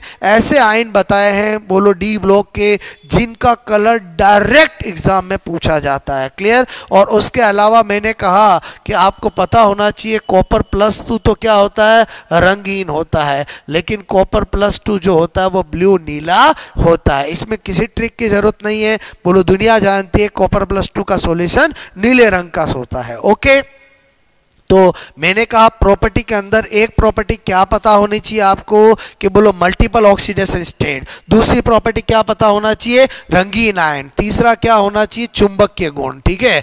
बोलो मैग्नेटिक आपसे मैं को प्रॉपर्टी, ठीक है, मैग्नेटिक प्रॉपर्टी, चुंबकीय गुण, आपसे मैंने कहा चुंबकीय गुण, ये भी डी ब्लॉक का स्पेसिफिक प्रॉपर्टी है। और मैंने कहा इसमें भी क्या है, इफ बोलो अनपेयर्ड, आपसे मैं कहूँ अनपेयर्ड डी इलेक्ट्रॉन्स अगर उपस्थित है, प्रेजेंट है, तो वो कैसा होगा, बोलो पैरा मैग्नेटिक होगा। कैसा होगा, पैरा मैग्नेटिक, मतलब अणु चुंबकीय होगा, ठीक है। क्या होगा, अणु चुंबकीय। और आपसे मैंने कहा इफ अनपेयर्ड डी इलेक्ट्रॉन अगर एब्सेंट होंगे तो वो कैसा होगा, बोलो डाया मैग्नेटिक होगा। क्या होगा, डाया मैग्नेटिक, ठीक है, यानी प्रति आप समय को चुंबकीय बोलो आप समय को होगा। तो चार आयन देके कभी भी पूछा जाए कौन सा पैरामैग्नेटिक है कौन सा डायामैग्नेटिक है, आपको हमेशा निकालना आना चाहिए। और अगर कोई पैरामैग्नेटिक है तो आपसे मैं करूं उसका क्या होता है, बोलो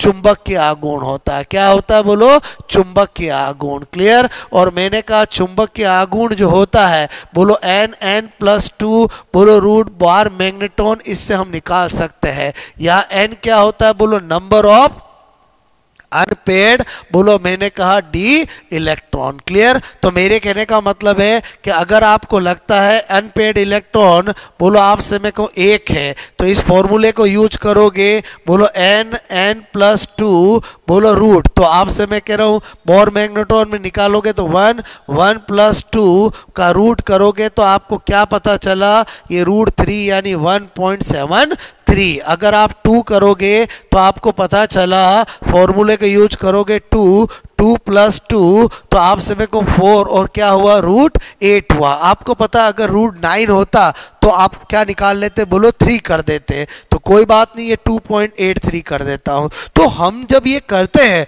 तो हमें पता चलता है कि इस फॉर्मूले को कभी यूज करने की जरूरत ही नहीं है। जितने अनपेयर्ड इलेक्ट्रॉन हो पॉइंट समथिंग उतना ही बोर मैग्नेट्रॉन में क्या आएगा, बोलो आपका क्या आएगा, बोलो मैंने कहा मैग्नेटिक मोमेंट आएगा, चुंबकीय आघूर्ण आएगा। तो आई थिंक आपको मेरी बात समझ में आई होगी। मेरे कहने का मतलब है डी ब्लॉक एलिमेंट जो होते हैं उनकी main property multiple oxidation state या वेरिएबल ऑक्सीडेशन स्टेट, बोलो मैंने कहा आपको कलर्ड आयन और मैग्नेटिक प्रॉपर्टी। उसके अलावा इंटरस्टिशियल बोलो अंतराकाशी यौगिकों का निर्माण, बोलो ये भी इनकी प्रॉपर्टी है। एलॉय मिश्र धातु का निर्माण, ये भी इनकी प्रॉपर्टी है। बोलो कॉम्प्लेक्स कंपाउंड बनाना, ये भी इनकी प्रॉपर्टी है। क्लियर। तो ये आपको कुछ प्रॉपर्टी पता होनी चाहिए। उसके बाद आपसे मैं कहूँ बात करते हैं अपन एफ ब्लॉक एलिमेंट। ठीक है, एफ ब्लॉक एलिमेंट ऐसा टॉपिक है जिससे भी एक क्वेश्चन 100% आएगा और आपको पता होना चाहिए। इनके लिए भी पहला पॉइंट अगर हम पोजीशन की बात करें तो बोलो ग्रुप आपको पता होना चाहिए। एफ ब्लॉक एलिमेंट थर्ड बोलो ग्रुप के अंदर है। और अगर पीरियड की बात करूं तो आपको पता होना चाहिए 6 और 7 पीरियड के अंदर बोलो कौन है, बोलो एफ ब्लॉक एलिमेंट है। बात समझ में आए। उसके बाद आपसे मैं कहूँ आउटर मॉस अगर मैं इलेक्ट्रॉनिक कॉन्फ़िगरेशन की बात करूं, इलेक्ट्रॉनिक कॉन्फ़िगरेशन की बात करूं तो n-2 मैंने कहा F1 to 14 बोलो n माइनस आपसे मैं कहूँ 1 बोलो D0 से 1 ns2, ये इनका इलेक्ट्रॉनिक कॉन्फ़िगरेशन होता है। जहां पर n जो है वो या तो 6 हो सकता है या 7 हो सकता है। अगर 6 होगा तो 4f हो जाएगा और 7 होगा तो 5f हो जाएगा। इसका मतलब इसमें दो सीरीज होती है, एक होती है बोलो 4f और एक होती है 5f। जो 4f होती है उसको हम ln यानी लेंथेनॉइड श्रेणी कहते हैं। बोलो क्या कहते हैं, लेंथेनॉइड आप समय को श्रेणी। और अगर मैं आपसे कहूँ 5f होता है तो उसको an कहते हैं, मतलब एक्टिनॉइड आप समय कह रहा हूँ श्रेणी। ओके, तो अल्टीमेटली आपसे इस टॉपिक के अंदर आपको क्या पता होना चाहिए, 4f श्रेणी और 5f श्रेणी के अंदर अंतर पता होना चाहिए, लेंथेनाइड श्रेणी और एक्टिनाइड श्रेणी। सबसे पहला पॉइंट क्या होगा, बोलो लेंथेनाइड श्रेणी जो है वो मैंने आपसे कहा बोलो लेंथेनम, ये सीरियम, ये बोलो प्रोमीथियम और ये मैंने कहा बोलो ल्यूटेशियम। ठीक है, तो मेरे कहने का मतलब है ये 57 होता है, ये 58 होता है, ये 70 61 होता है। यानी ये आपसे मैं करूं लेंथेनाइड श्रेणी है जिसमें प्रोमीथियम 61 को मैंने हाईलाइट किया है। ये टोटल कितने तत्व होते हैं बोलो? 14 तत्व होते हैं। लेंथेनाइड बोलो एक डी ब्लॉक का एलिमेंट होता है जिसने अपने बोलो आपसे मैं कह रहा हूं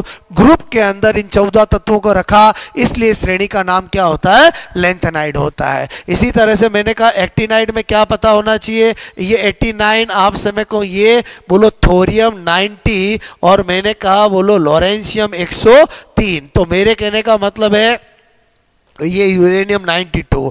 बोलो मैंने यूरेनियम और प्रोमीथियम को हाईलाइट किया बोलो इसलिए कि अभी आपको समझ में आएगा। और अगेन ये क्या होते हैं? 14 तत्व होते हैं बोलो जिसको हम एक्टिनाइड श्रेणी कहते हैं। एक्टिनाइड तो डी ब्लॉक का एलिमेंट होता है। इन 14 तत्वों को इन्होंने अपने बोलो ग्रुप में रखा, इसलिए इस श्रेणी का नाम एक्टिनाइड होता है। बात समझ में आए बोलो? इसका मतलब लेंथेनाइड श्रेणी का पहला तत्व कौन होता है? तो बोलो सीरियम होता है। और आप सब इसका पहला तत्व कौन होता है? तो थोरियम होता है। बात समझ में आए? उसके बाद आपको क्या पता होना चाहिए कि 4f श्रेणी या लेंथेनाइड श्रेणी में ओनली केवल बोलो प्रोमीथियम मैंने कहा 61 यही क्या होता है? रेडियो एक्टिव होता है। क्या होता है? Radio active. क्लियर? और इधर क्या होता है? ऑल आपसे मैं कह रहा हूं आर रेडियो एक्टिव। सभी बोलो तत्व क्या होते हैं? रेडियो एक्टिव होते हैं। क्लियर? इसलिए मैंने प्रोमीथियम 61 को हाईलाइट किया। उसके बाद मैंने कहा कि जो 4f श्रेणी है बोलो आपसे मैं कह रहा हूं उनमें क्या होता है? पेरा मैंने कहा यूरेनियम बोलो यूरेनियम बोलो एलिमेंट आपसे मैं कह रहा हूं क्या होते हैं? बोलो एब्सेंट होते हैं। क्लियर? जबकि इधर क्या बता रहा हूं कि 5f श्रेणी के अंदर पेरा यूरेनियम एलिमेंट क्या होते हैं? बोलो प्रेजेंट होते हैं। बोलो आपसे मैं को उपस्थित। और होते कौन है? यूरेनियम 92 के बाद आने आपसे मैं को वाले सभी तत्व मैंने कहा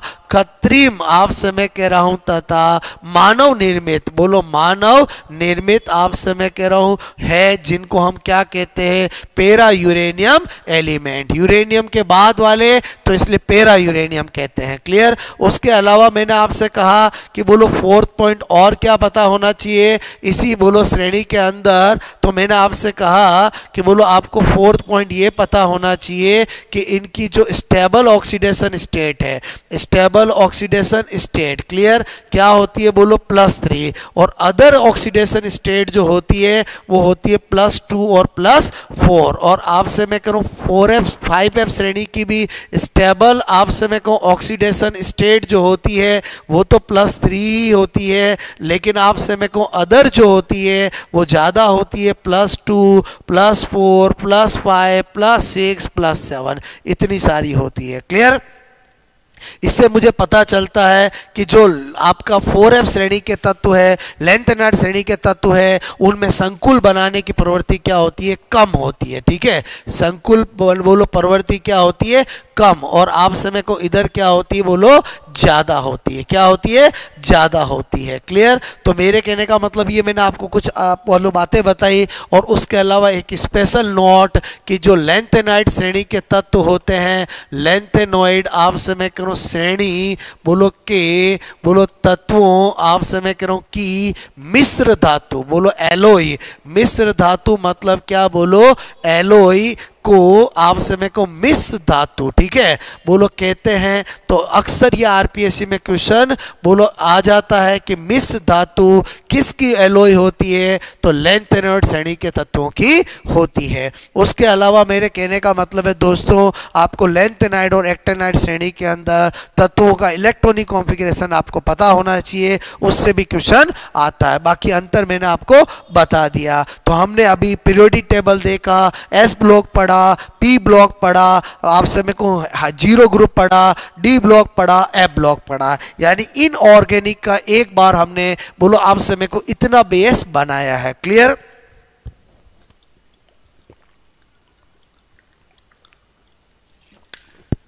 अच्छा, अब आपसे मैं कह रहा हूं इनऑर्गेनिक के अंदर अगर हम देखें तो नेक्स्ट हमारा चैप्टर होता है बोलो रेडॉक्स।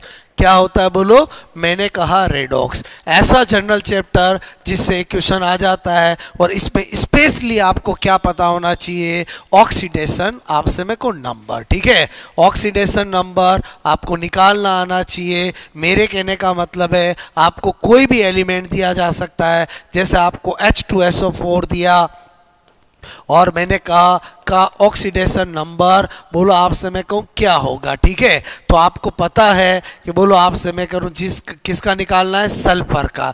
बोलो आपसे मैं कह रहा हूँ मैं सल्फर का ऑक्सीडेशन नंबर, ठीक है, तो जिसका हमें पता है हाइड्रोजन का +1 होता है, जिसका ज्ञात करना होता है उसका x करते हैं, और ऑक्सीजन का बोलो जनरली क्या होता है, एक ऑक्सीजन का -2 होता है। तो आपसे मैं करूँ बोलो ऑल ओवर ये कंपाउंड न्यूट्रल है तो इजिकल टू 0 कर दिया, बस सोल्व कर लो। आपसे मैं करूँ +2 x -8 equal to 0, x -6 equal to 0, x equal to +6। Clear? तो एक तो आपसे मेरे को ऑक्सीडेशन नंबर निकालना आना चाहिए। ऑक्सीडेशन नंबर में भी आपको मैं क्या बता रहा हूँ, थोड़े रूल क्लियर होने चाहिए कि बोलो आपसे मेरे को रूल के अंदर पहला क्या है कि जो फर्स्ट ग्रुप है, आपसे मैं कहूँ फर्स्ट ग्रुप के एलिमेंट, आपसे मैं कह रहा हूँ के जो एलिमेंट है, ओके, तत्वों का किसी भी यौगिक, किसी भी बोलो यौगिक के अंदर, आप समय को यौगिक में मैंने कहा ऑक्सीडेशन नंबर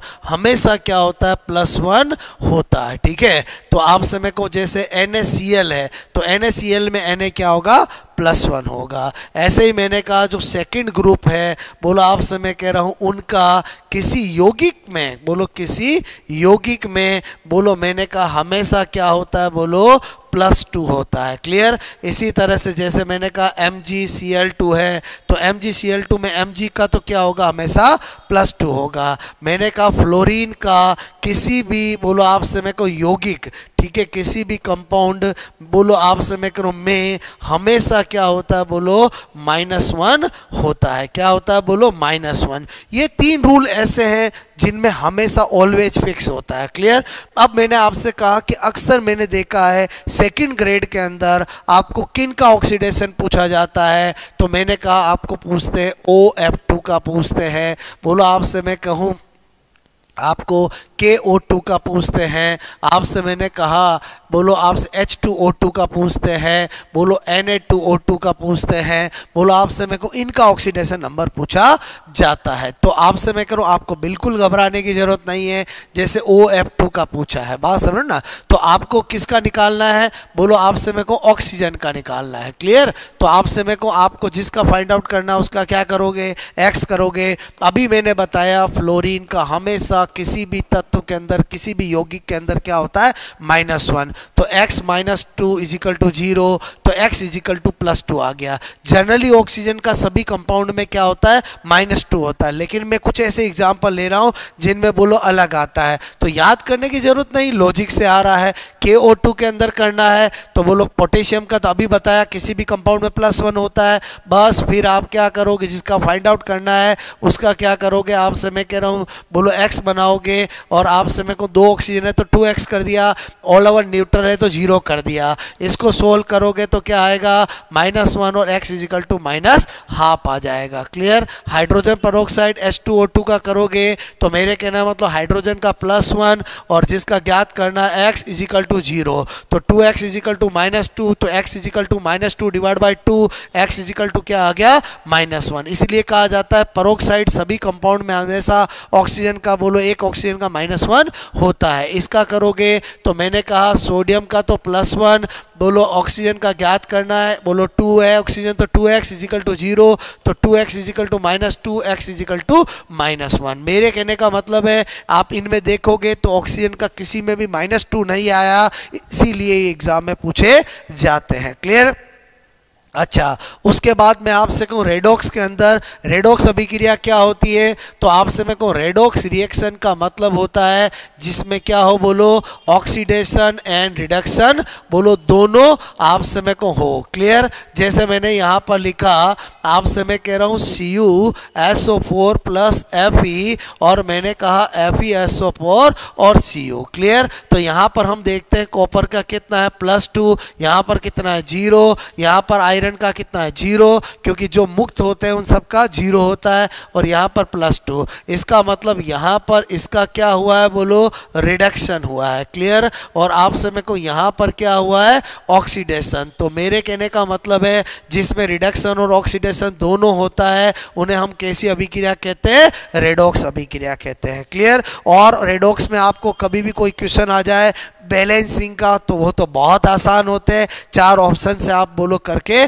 कर सकते हो। बात समझ में आए तो आपको ये टॉपिक भी समझ में आया होगा। उसके बाद हम लेते हैं पॉलीमर। मैंने कहा very very very important. Clear. छोटा टॉपिक लेकिन पक्का क्वेश्चन आता है। पॉलीमर के अंदर आपको कुछ ऐसे बोलो पॉलीमर जिनके मोनोमर याद होने चाहिए, अक्सर एग्जाम में पूछे जाते हैं। जैसे मैंने कहा पॉलीथीन। क्लियर। तो पॉलीथीन आपसे मैं कह रहा हूं इसका मोनोमर कौन होता है बोलो, एक तरफ में पॉलीमर और एक तरफ में मोनोमर बता रहा हूं। इसका कौन होता है CH2 ये N लेते हैं तो पॉलीमर बोलो पॉलीथीन बन जाता है। क्लियर।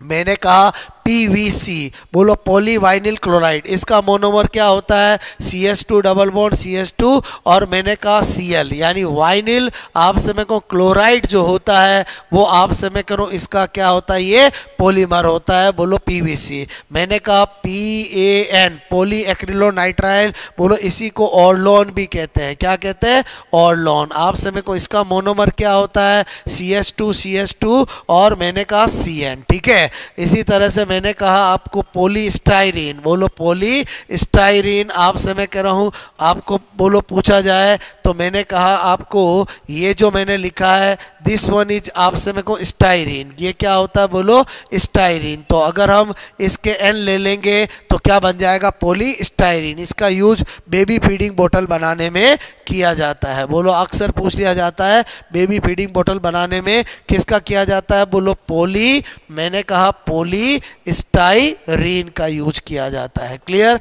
नंबर 5 की बात करूं तो मैंने कहा आपको टेफ्लॉन पता होना चाहिए। मतलब मैं वो सारे पॉलीमर बता रहा हूं जो एग्जाम देने जाओ तो आपको याद होने चाहिए, उन्हीं से क्वेश्चन आएगा। तो आपसे मेरे को CF2 डबल बॉन्ड CF2 आपसे मेरे को इसके बना होता है टेफ्लॉन। उसके बाद मैंने आपको कहा कि आपको नाइलॉन 66 पता होना चाहिए, इसके मोनोमर क्या होते हैं। तो मैंने कहा हेक्सामेथिलीन बोलो आपसे मैं कह रहा हूँ मैथिलीन बोलो आपसे मैं हेक्सामेथिलीन डाइएमीन बोलो हेक्सामेथिलीन डाइएमीन बोलो आपसे मैं कह रहा हूँ मैंने कहा nylon 66 hexamethylene diamine plus adipic acid बोलो आपसे मैं कह रहा हूँ एडेपिक एसिड। क्लियर। तो आपसे इसमें भी कार्बन की संख्या बोलो 6, इसमें भी कार्बन की संख्या 6, इसलिए ये क्या होता है नाइलॉन 66। ये कैसा होता है बोलो पॉलीएमाइड आपसे मैं कहूं टाइप का क्या होता है पॉलीमर होता है। क्लियर। बोलो बात समझ में आए।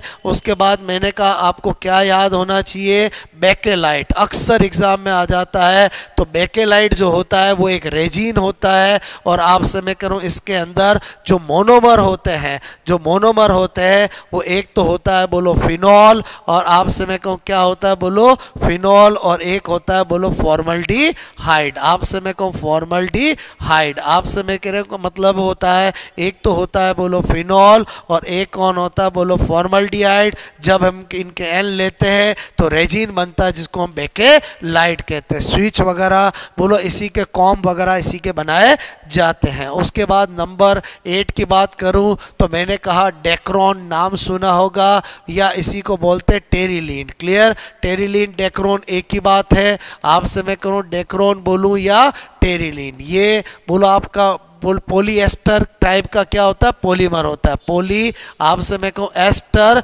पॉलीमर होता है। क्लियर।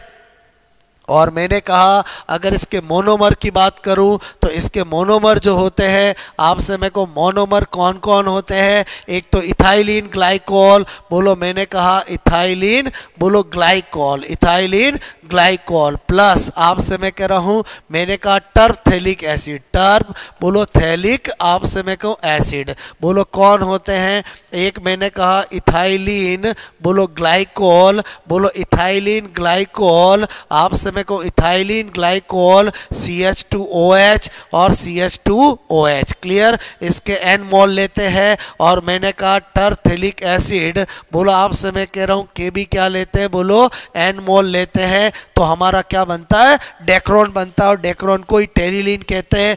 एक एल्कोहल और एसिड तो एस्टर ही बनेगा। क्लियर, लेकिन इसी का जैसा मिलता हुआ एक और है, बोलो जो अक्सर कॉम्पिटिटिव एग्जाम में आ जाता है, वो है ग्लिप्टेल। बोलो क्या है, बोलो ग्लिप्टेल। आपसे मैं कह रहा हूँ ग्लिप्टेल, बोलो इसलिए पूछ लिया जाता है क्योंकि इसके जो मोनोमर होते हैं, बोलो इसके जो मोनोमर होते हैं वो भी सेम, बोलो मैंने कहा इथाइलिन, बोलो ग्लाइकोल, आपसे मैं कह रहा हूं प्लस मैंने कहा थैलिक एसिड होता है। क्या होता है, बोलो थैलिक अम्ल। आपसे मैं कह रहा हूं थैलिक अम्ल। तो थैलिक अम्ल और टरथेलिक एसिड में किस बात का अंतर है, तो मैंने कहा जो थैलिक एसिड होता है उसमें दोनों COH बोलो पास पास होते हैं। क्लियर, और इसमें अपोजिट होते हैं। बात समझ में आए, ओके। तो आपसे मेरे को इसके अलावा नंबर 10 बोलो क्या याद होना चाहिए, मैंने कहा रबड़। क्लियर, तो मैंने कहा रबड़ के अंदर एक होता है बोलो नेचुरल रबड़ और एक होता है बोलो आर्टिफिशियल रबड़। ठीक है,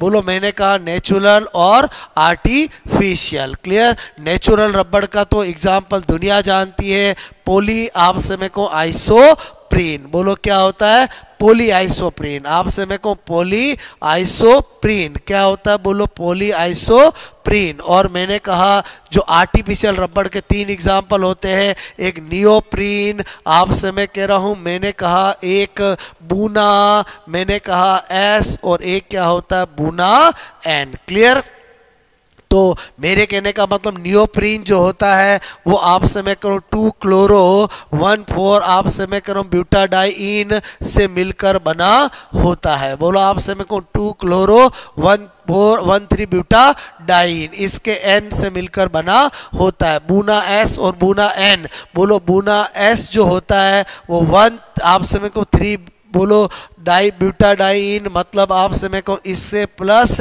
S का मतलब क्या, बोलो स्टाइरीन से मिलकर बना होता है। और जो आपका बूना N है वो आपसे मैं कहूँ 1,3 बोलो ब्यूटाडाइन प्लस बोलो आपसे मैं कहूँ एक्रिलोनाइट्राइल CH2 और मैंने कहा CN, इससे मिलकर बना होता है। तो आपसे मैं करूँ जो नेचुरल रबड़, आपसे मैं करूँ ये क्या है आर्टिफिशियल रबड़। और आपसे मैं करूँ नेचुरल रबड़ में जो आपकी इलास्टिसिटी का गुण थोड़ा कम होता है, तो इसके लिए हमें क्या करना पड़ता है, इसकी सल्फर से अभिक्रिया करानी पड़ती है। बोलो बात समझ में, जिसको वल्कनीकरण कहते हैं। क्लियर, तो मैंने आपको 10 पॉइंट के अंदर पूरा पॉलीमर पढ़ा दिया। अगर ये 10 आपको याद है, इससे बाहर क्वेश्चन आ ही नहीं सकता है, बिकॉज ये मेरा एक्सपीरियंस है इतने सालों का कि मैं जानता हूं किस टॉपिक में एग्जामिनर क्या पूछ सकता है। बोलो बात समझ रहे ना, मैंने आपको कहा पॉलीमर बहुत इंपॉर्टेंट है, तो मैंने सारे पॉलीमर जो पूछ सकते हैं उनके आपको मोनोमर बताया। क्लियर, उसके बाद अपन बात करते हैं, मैंने कहा केमिस्ट्री इन, बोलो आपसे मैं कहूँ एवरीडे लाइफ। टॉपिक क्या है, बोलो दैनिक जीवन में रसायन। ठीक है, दैनिक मैंने कहा जीवन में रसायन। ठीक है, केमिस्ट्री इन एवरीडे लाइफ, बोलो आपसे मैं कहूँ केमिस्ट्री, बोलो आपसे मैं कह रहा हूँ इन, बोलो एवरीडे लाइफ। क्लियर, और ये टॉपिक आज के टाइम में इतना इंपॉर्टेंट हो गया है कि इससे 1 से 2 क्वेश्चन आ जाते हैं, और क्वेश्चन भी फिक्स है आपके ड्रग्स से आएंगे। किससे आएंगे, बोलो ड्रग्स से। ड्रग्स के अंदर मैंने कहा आपको क्या पता होना चाहिए, एक तो आपको एंटा एसिड पूछ लेता है, तो एंटा एसिड में आपको पता होना चाहिए कि बोलो मिल्क ऑफ मैग्नीशिया आपसे मैं कह रहा हूँ जो AMgOH होल क्वाइस 2 है, वो भी इसी का एग्जाम्पल है। बोलो मैंने कहा बोलो रेनिटिडीन जो है, रेनिटिडीन बोलो आप सब सेमीटिडीन जिसको आप रेंटेक कहते हो, वो सब मिल्क ऑफ मैग्नीशिया है, आमाशय में बढ़े हुए HCl को कम करता है। उसके बाद आपको नंबर 2 आपसे मेरे को एंटी हिस्टामीन पता होना चाहिए। एंटा हिस्टामीन आपको पता होना चाहिए। हमारे बोलो आपसे मैं कहूँ शरीर के अंदर एक मास सेल होती है, बोलो आपसे मैं कहूँ जो क्या करती है, हिस्टामीन का स्रावित करती है। जब भी बॉडी में कौन जाते हैं, कोई एलर्जन जाते हैं, तो हम परेशान हो जाते हैं, हम डॉक्टर के पास जाते हैं, डॉक्टर हमें क्या देता है, एंटी हिस्टामीन देता है, जिसके एग्जाम्पल में क्लोरफेनिक क्लोरफेनेरामीन, क्लोर आपसे मैं कह रहा हूँ, मैंने कहा क्लोरफेनेरामीन आपसे मैं कह रहा हूँ, मैंने कहा प्रोमेथा, प्रो आपसे मैं कह रहा हूँ मेथा, बोलो जीन, ये कुछ एग्जाम्पल है, बोलो आपसे मैं कहूँ किसके, बोलो एंटीहिस्टामीन का। उसके बाद very important anti pyretic, anti pyretic, anti pyretic का मतलब प्रति, बोलो आपसे मैं को ज्वर, बोलो आपसे मैं को प्रति ज्वर या ज्वर नासी, क्लियर। और इसका तो बेस्ट एग्जांपल है पेनिसिलिन, कौन है बोलो, सॉरी बेस्ट एग्जांपल क्या है, पैरासीटामोल, क्या है बोलो, पैरासीटामोल। आपसे पूरा वर्ल्ड वाइज यही चलता है जो आपका दिया जाता है, पैरासीटामोल, क्लियर। क्या होता है, एंटीपायरेटिक।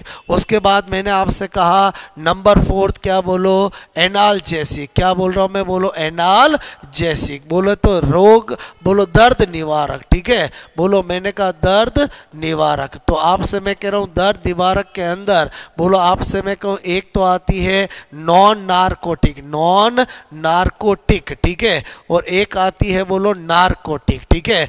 जो नारकोटिक एनाल्जेसिक आती है, बोलो तीव्र दर्द, सीवियर पेन में बोलो दी जाती है, जिसका बेस्ट एग्जांपल है मॉर्फिन, कौन है बोलो, मॉर्फिन। बाकी नॉन नारकोटिक कब दी जाती है, माइल्ड पेन, ठीक है, माइल्ड पेन होता है, हल्का दर्द होता है तो दी जाती है, जिसका एग्जांपल डाइक्लो आपसे मैं करूँ फेनिक, मैंने कहा सोडियम, डाइक्लोफेनिक सोडियम होता है, बोलो मैंने कहा आइबुप्रोफेन होता है, बोलो मैंने कहा न्यूमुसिलाइड होता है, न्यूमू आपसे मैं कहूँ स्लाइड होता है, ये कुछ मैंने एग्जाम्पल बताए, फेनिसिटीन होता है, ये नॉन नारकोटिक बोलो के हैं, क्लियर।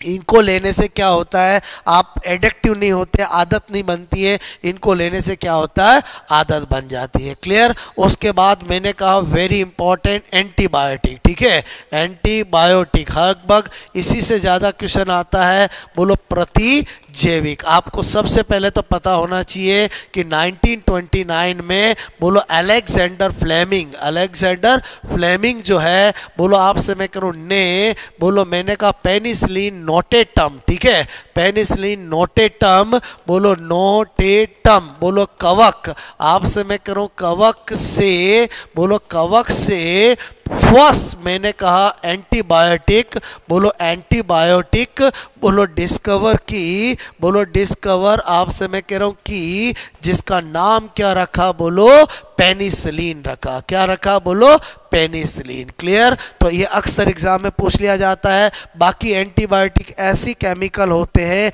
जो माइक्रोब्स से ही प्राप्त किए जाते हैं और माइक्रोब्स पे ही वर्क करते हैं। उसके बाद आपको मैंने कहा क्लासिफिकेशन के अंदर 2 तरह के क्लासिफिकेशन पता होने चाहिए, एक आपसे मैं कह रहा हूँ बैक्टीरियो बोलो स्टैटिक, बोलो मैंने कहा, और एक होती है बैक्टीरियोसीडल, ठीक है, बैक्टीरियो आपसे मैं कहूँ सीडल, मतलब कुछ एंटीबायोटिक जीवाणु मैंने कहा जीवाणु रोधी होती है और कुछ जीवाणु नाशी होती है, क्या होती है, जीवाणु नाशी होती है। तो मेरे कहने का मतलब है ये क्या करती है, ग्रोथ को कम करती है, ठीक है, ग्रोथ डिक्रीज करती है, और ये तो क्या करती है बोलो, किल करती है। बोलो बात समझ में। मेन चीज क्या है, एग्जाम्पल, बोलो मैंने कहा आपके एग्जाम में क्या आ जाता है कि कौन सी बैक्टीरियोस्टैटिक है और बैक्टीरियोसीडल है, तो मैं एक ट्रिक बताता हूँ, उसको याद रखो, आपका काम हो जाएगा। बोलो मैंने कहा स्टैटिक से, बोलो याद आया आपसे मेरे को पढ़ो ऐसा कि आप सेलेक्ट ही हो, तो मैंने कहा सेलेक्ट के अंदर एस का मतलब क्या बता रहा हूँ, सल्फा ड्रग्स, ठीक है, बोलो सल्फा ड्रग्स। ई का मतलब क्या होता है, इरिथ्रोमाइसिन, इरिथ्रो मैंने कहा माइसिन, क्लियर। बोलो आपसे मैं कह रहा हूं, बोलो ई का मतलब इथैम्ब्यूटॉल, इथैम बोलो ब्यू बोलो टॉल, क्लियर। मैंने कहा बोलो आपको सी का मतलब क्लोरेमफेनिकॉल, क्लोरेम बोलो फेनिकॉल आपसे मैं करूं, और टी का मतलब टेट्रासाइक्लिन, ठीक है, टेट्रा आपसे मैं कहूँ साइक्लिन, ठीक है। तो ये जो होती है वो कुछ फेमस बैक्टीरियोस्टैटिक है। बाकी आपको नाम मिले कुछ भी, पेनिसिलिन मिल गया, कुछ भी मिलता है, वो क्या बोलता है, बैक्टीरियोसीडल होता है। अभी फर्स्ट ग्रेड में भी 2-3 क्वेश्चन आ गए थे, तो आपको याद होना चाहिए, इनके याद रखो, रिमेनिंग ये हो जाएगा। और दूसरा क्लासिफिकेशन क्या है बोलो, एक मैंने कहा विस्तृत स्पेक्ट्रम, बोलो आपसे मैं कहूँ विस्तृत स्पेक्ट्रम, और एक होता है बोलो संकीर्ण आपसे को स्पेक्ट्रम, ठीक है, संकीर्ण स्पेक्ट्रम बोलो एंटीबायोटिक, बोले तो ब्रॉड स्पेक्ट्रम बोलो आपसे मैं कह रहा हूं, और एक कौन सी होती है बोलो नैरो स्पेक्ट्रम, ठीक है, क्या होती है बोलो नैरो स्पेक्ट्रम। बात समझ में आए बोलो। तो आपको क्या पता होना चाहिए, ब्रॉड स्पेक्ट्रम का मतलब होता है जो बोलो ग्राम मैंने कहा पॉजिटिव बोलो ग्राम नेगेटिव बोलो सभी बैक्टीरिया, आपसे मैं कह रहा हूं ग्राम नेगेटिव बोलो सभी बैक्टीरिया बोलो बैक्टीरिया पर क्या करती है बोलो वर्क, बात समझ में, उनको खत्म करती है। और ये जो होती है या तो मैंने कहा बोलो ग्राम मैंने कहा पॉजिटिव या बोलो किस पे करती है बोलो ग्राम नेगेटिव। क्लियर, इसका मतलब ब्रॉड स्पेक्ट्रम बोलो आपको एग्जाम्पल याद होने चाहिए, ये कम होती है, जो कम होती है उनको याद रख लो, रिमेनिंग ये हो जाएगी। तो मैंने कहा ब्रॉड स्पेक्ट्रम कौन होती है, एक होती है टेट्रासाइक्लिन, ठीक है, बोलो आप समय को एक होती है क्लोरेम बोलो क्लोरेम फेनिकोल, ठीक है। अब क्या होता है दोस्तों, आप समय को इधर पेनिसिलिन जी बोलो पेनिसिलिन जी जो है वो मैंने कहा नैरो स्पेक्ट्रम है, लेकिन आपसे मेरे को पेनिसिलिन के जो दो डेरिवेटिव है जो आज के टाइम में बहुत ज़्यादा चलते हैं, एक आपसे मेरे को एम्पीसिलिन बोलो एम्पीसिलिन और आपसे मेरे को एक एमॉक्सिसिलिन, ठीक है, एमॉक्सिसिलिन, ये दो जो है वो इसके डेरिवेटिव है, लेकिन वो दोनों कैसे है बोलो ब्रॉड स्पेक्ट्रम है। बात समझ में आए, तो थोड़ा सा आपको ये पता होना चाहिए। तो मैंने आपको ये कुछ ड्रग्स भी आपको क्लियर कर दी जहां से क्वेश्चन आता है, और उसके बाद आपसे मेरे को एक लास्ट एक और टॉपिक जिसका नाम क्या है बोलो सरफेस बोलो केमिस्ट्री, ठीक है, सरफेस केमिस्ट्री आपसे मैं करूं मतलब पृष्ठीय रसायन, ठीक है, पृष्ठीय रसायन, आपसे मैं कहूं पृष्ठीय रसायन सरफेस केमिस्ट्री की बात करें तो आपसे मैं करूं आपके टॉपिक में तीन चीजें हैं जहां से क्वेश्चन आता है, एक है अधिशोषण, अधिशोषण बोलो एक है आपसे मेरे को उत्प्रेरक बोलो एक है आपका कोलाइड, ठीक है। और आपसे मेरे को अभी तक का रिकॉर्ड है कि सबसे ज़्यादा क्वेश्चन बोलो एक आता है तो कोलाइड से आता है, किससे आता है बोलो कोलाइड से, लेकिन हमें बोलो ये क्या होता है बोलो कैटेलिस्ट, ठीक है, और ये क्या होता है बोलो एडजॉर्प्शन, क्या होता है बोलो आप समय को एडजॉर्प्शन। तो आपको मैं ब्रीफ आइडिया दे देता हूं क्या किस में याद रखना है। पहले ही बात करते हैं अधिशोषण की, किसकी बात करते हैं बोलो अधिशोषण, ठीक है। तो अधिशोषण मतलब एडजॉर्प्शन, सबसे पहले तो आपको पता होना चाहिए ये एक सरफेस फिनोमिना सतही घटना है, क्या है बोलो बोलो सरफेस फिनोमिना है, क्या है बोलो मैंने कहा बोलो सरफेस फिनोमिना। क्लियर, सबसे पहली बात तो ये पता होनी चाहिए। क्लियर, उसके बाद आपको पता होना चाहिए कि बोलो ये जो है बोलो एक्सोथर्मी, कुछ नहीं कहे तो आपको पता होना चाहिए एक्सोथर्मी मतलब डेल्टा एच इक्वल टू क्या होता है नेगेटिव। क्लियर, उसके बाद आपसे मैंने कहा दो प्रकार, इसके दो टाइप है, एक बोलो मैंने कहा कौन सा है भौतिक अधिशोषण, ठीक है, बोलो क्या है भौतिक अधिशोषण, और एक क्या होता है बोलो आपसे मैं कह रहा हूँ रासायनिक अधिशोषण, ठीक है, बोलो मैंने कहा केमिकल एडजॉर्प्शन और फिजिकल एडजॉर्प्शन, ठीक है, बोलो मैंने कहा एक क्या बता रहा हूँ मैं बोलो आपको फिजिकल एडजॉर्प्शन और एक क्या बता रहा हूँ आपको केमिकल एडजॉर्प्शन। मेरे कहने का मतलब इसके अंदर बोलो आपको पता होना चाहिए दुर्बल क्या होता है वांडर वाल आपसे मैं को बंद, ठीक है, बोलो दुर्बल मैंने कहा वीक क्या होता है वांडर वाल बंद, जबकि इसके अंदर बोलो आपका क्या होता है बोलो रासायनिक बंद, ठीक है, रासायनिक बंद आपसे मैं कह रहा हूं। तो इसका मतलब हुआ इसका स्थायित्व क्या होगा बोलो कम होगा, आपसे मैं कह रहा हूं इसका क्या होगा बोलो ज्यादा होगा, ठीक है, अधिक होगा। आपसे मैं कह रहा हूं ये जो होगी वो रिवर्सिबल होगी, उत्क्रमणीय होगी, और ये क्या होगी बोलो इरिवर्सिबल होगी, ठीक है, इरिवर्सिबल होगी। आपसे मैं को इसमें क्या होगा मल्टीपल लेयर होगी, बोलो मल्टीपल लेयर, बहुपरतीय होगी, ये बोलो आपका सिंगल लेयर होगी, ठीक है, सिंगल लेयर होगी। उसके अलावा मैंने आपसे कहा कि जो आपका फिजिकल एडजॉर्प्शन है आपसे मैं कह रहा हूं इसमें आपका बोलो कम ऊर्जा, बोलो कम बॉन्ड एनर्जी, आपसे मैं करूँ इसकी क्या होगी, बोलो अधिक, आपसे मैं कहूँ अधिक, बोलो ऊर्जा होगी। क्लियर, बात मेरी समझ में आए। इसमें क्या होता है कि बोलो जब टेम्परेचर इंक्रीज करते हैं तो इसकी जो रेट होती है आपसे मैं कहूँ वो क्या होती है, डिक्रीज, जबकि इसमें टेम्परेचर इंक्रीज करते हैं तो बोलो क्या होती है, बोलो आपसे में रेट ऑफ एड्जॉर्प्शन क्या होती है, इंक्रीज होती है। क्योंकि क्या होता है कि अगर मैं बात करूं फिजिकल एड्जॉर्प्शन की तो बोलो मैंने कहा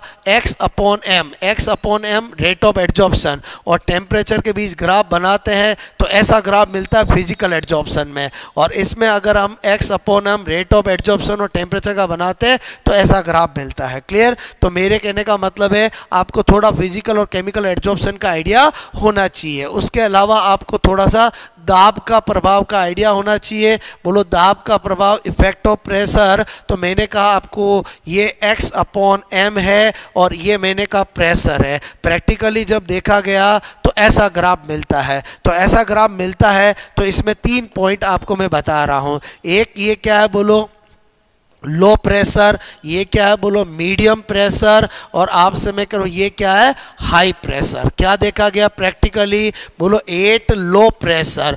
8 लो प्रेशर की बात करते हैं तो वहाँ पर रेट ऑफ एड्जॉर्प्शन जो होती है वो प्रेशर के क्या होती है, बिल्कुल डायरेक्टली प्रोपोर्शनल होती है। प्रेशर बढ़ाते हैं रेट ऑफ एड्जॉर्प्शन बढ़ती है। बोलो मैंने कहा 8 हाई प्रेशर, ठीक है, हाई प्रेशर पे देखते हैं तो रेट ऑफ एड्जॉर्प्शन प्रेशर पे डिपेंड ही नहीं करती है। क्लियर, और मैंने कहा बोलो 8 मीडियम प्रेशर, आप समय को मीडियम प्रेशर की बात करते हैं तो रेट ऑफ एड्जॉर्प्शन जो होती है वो प्रेशर की घात 1/n के डायरेक्टली प्रोपोर्शनल होती है। क्लियर, तो आप समय को इतनी बात अगर आपको एड्जॉर्प्शन में पता है तो आपका क्वेश्चन गलत नहीं होगा। उसके बाद मैंने कहा बोलो कैटलिस्ट की बात करते हैं, ठीक है, कैटलिस्ट मतलब उत्प्रेरक। तो उत्प्रेरक में क्या पता होना चाहिए, नंबर 1 पहली बात क्या पता होना चाहिए कि बोलो कैटलिस्ट कभी भी अभिक्रिया आप समय का प्रारंभ आप समय को नहीं करता है, कभी भी कैटलिस्ट कभी भी अभिक्रिया का प्रारंभ नहीं करता है। क्लियर,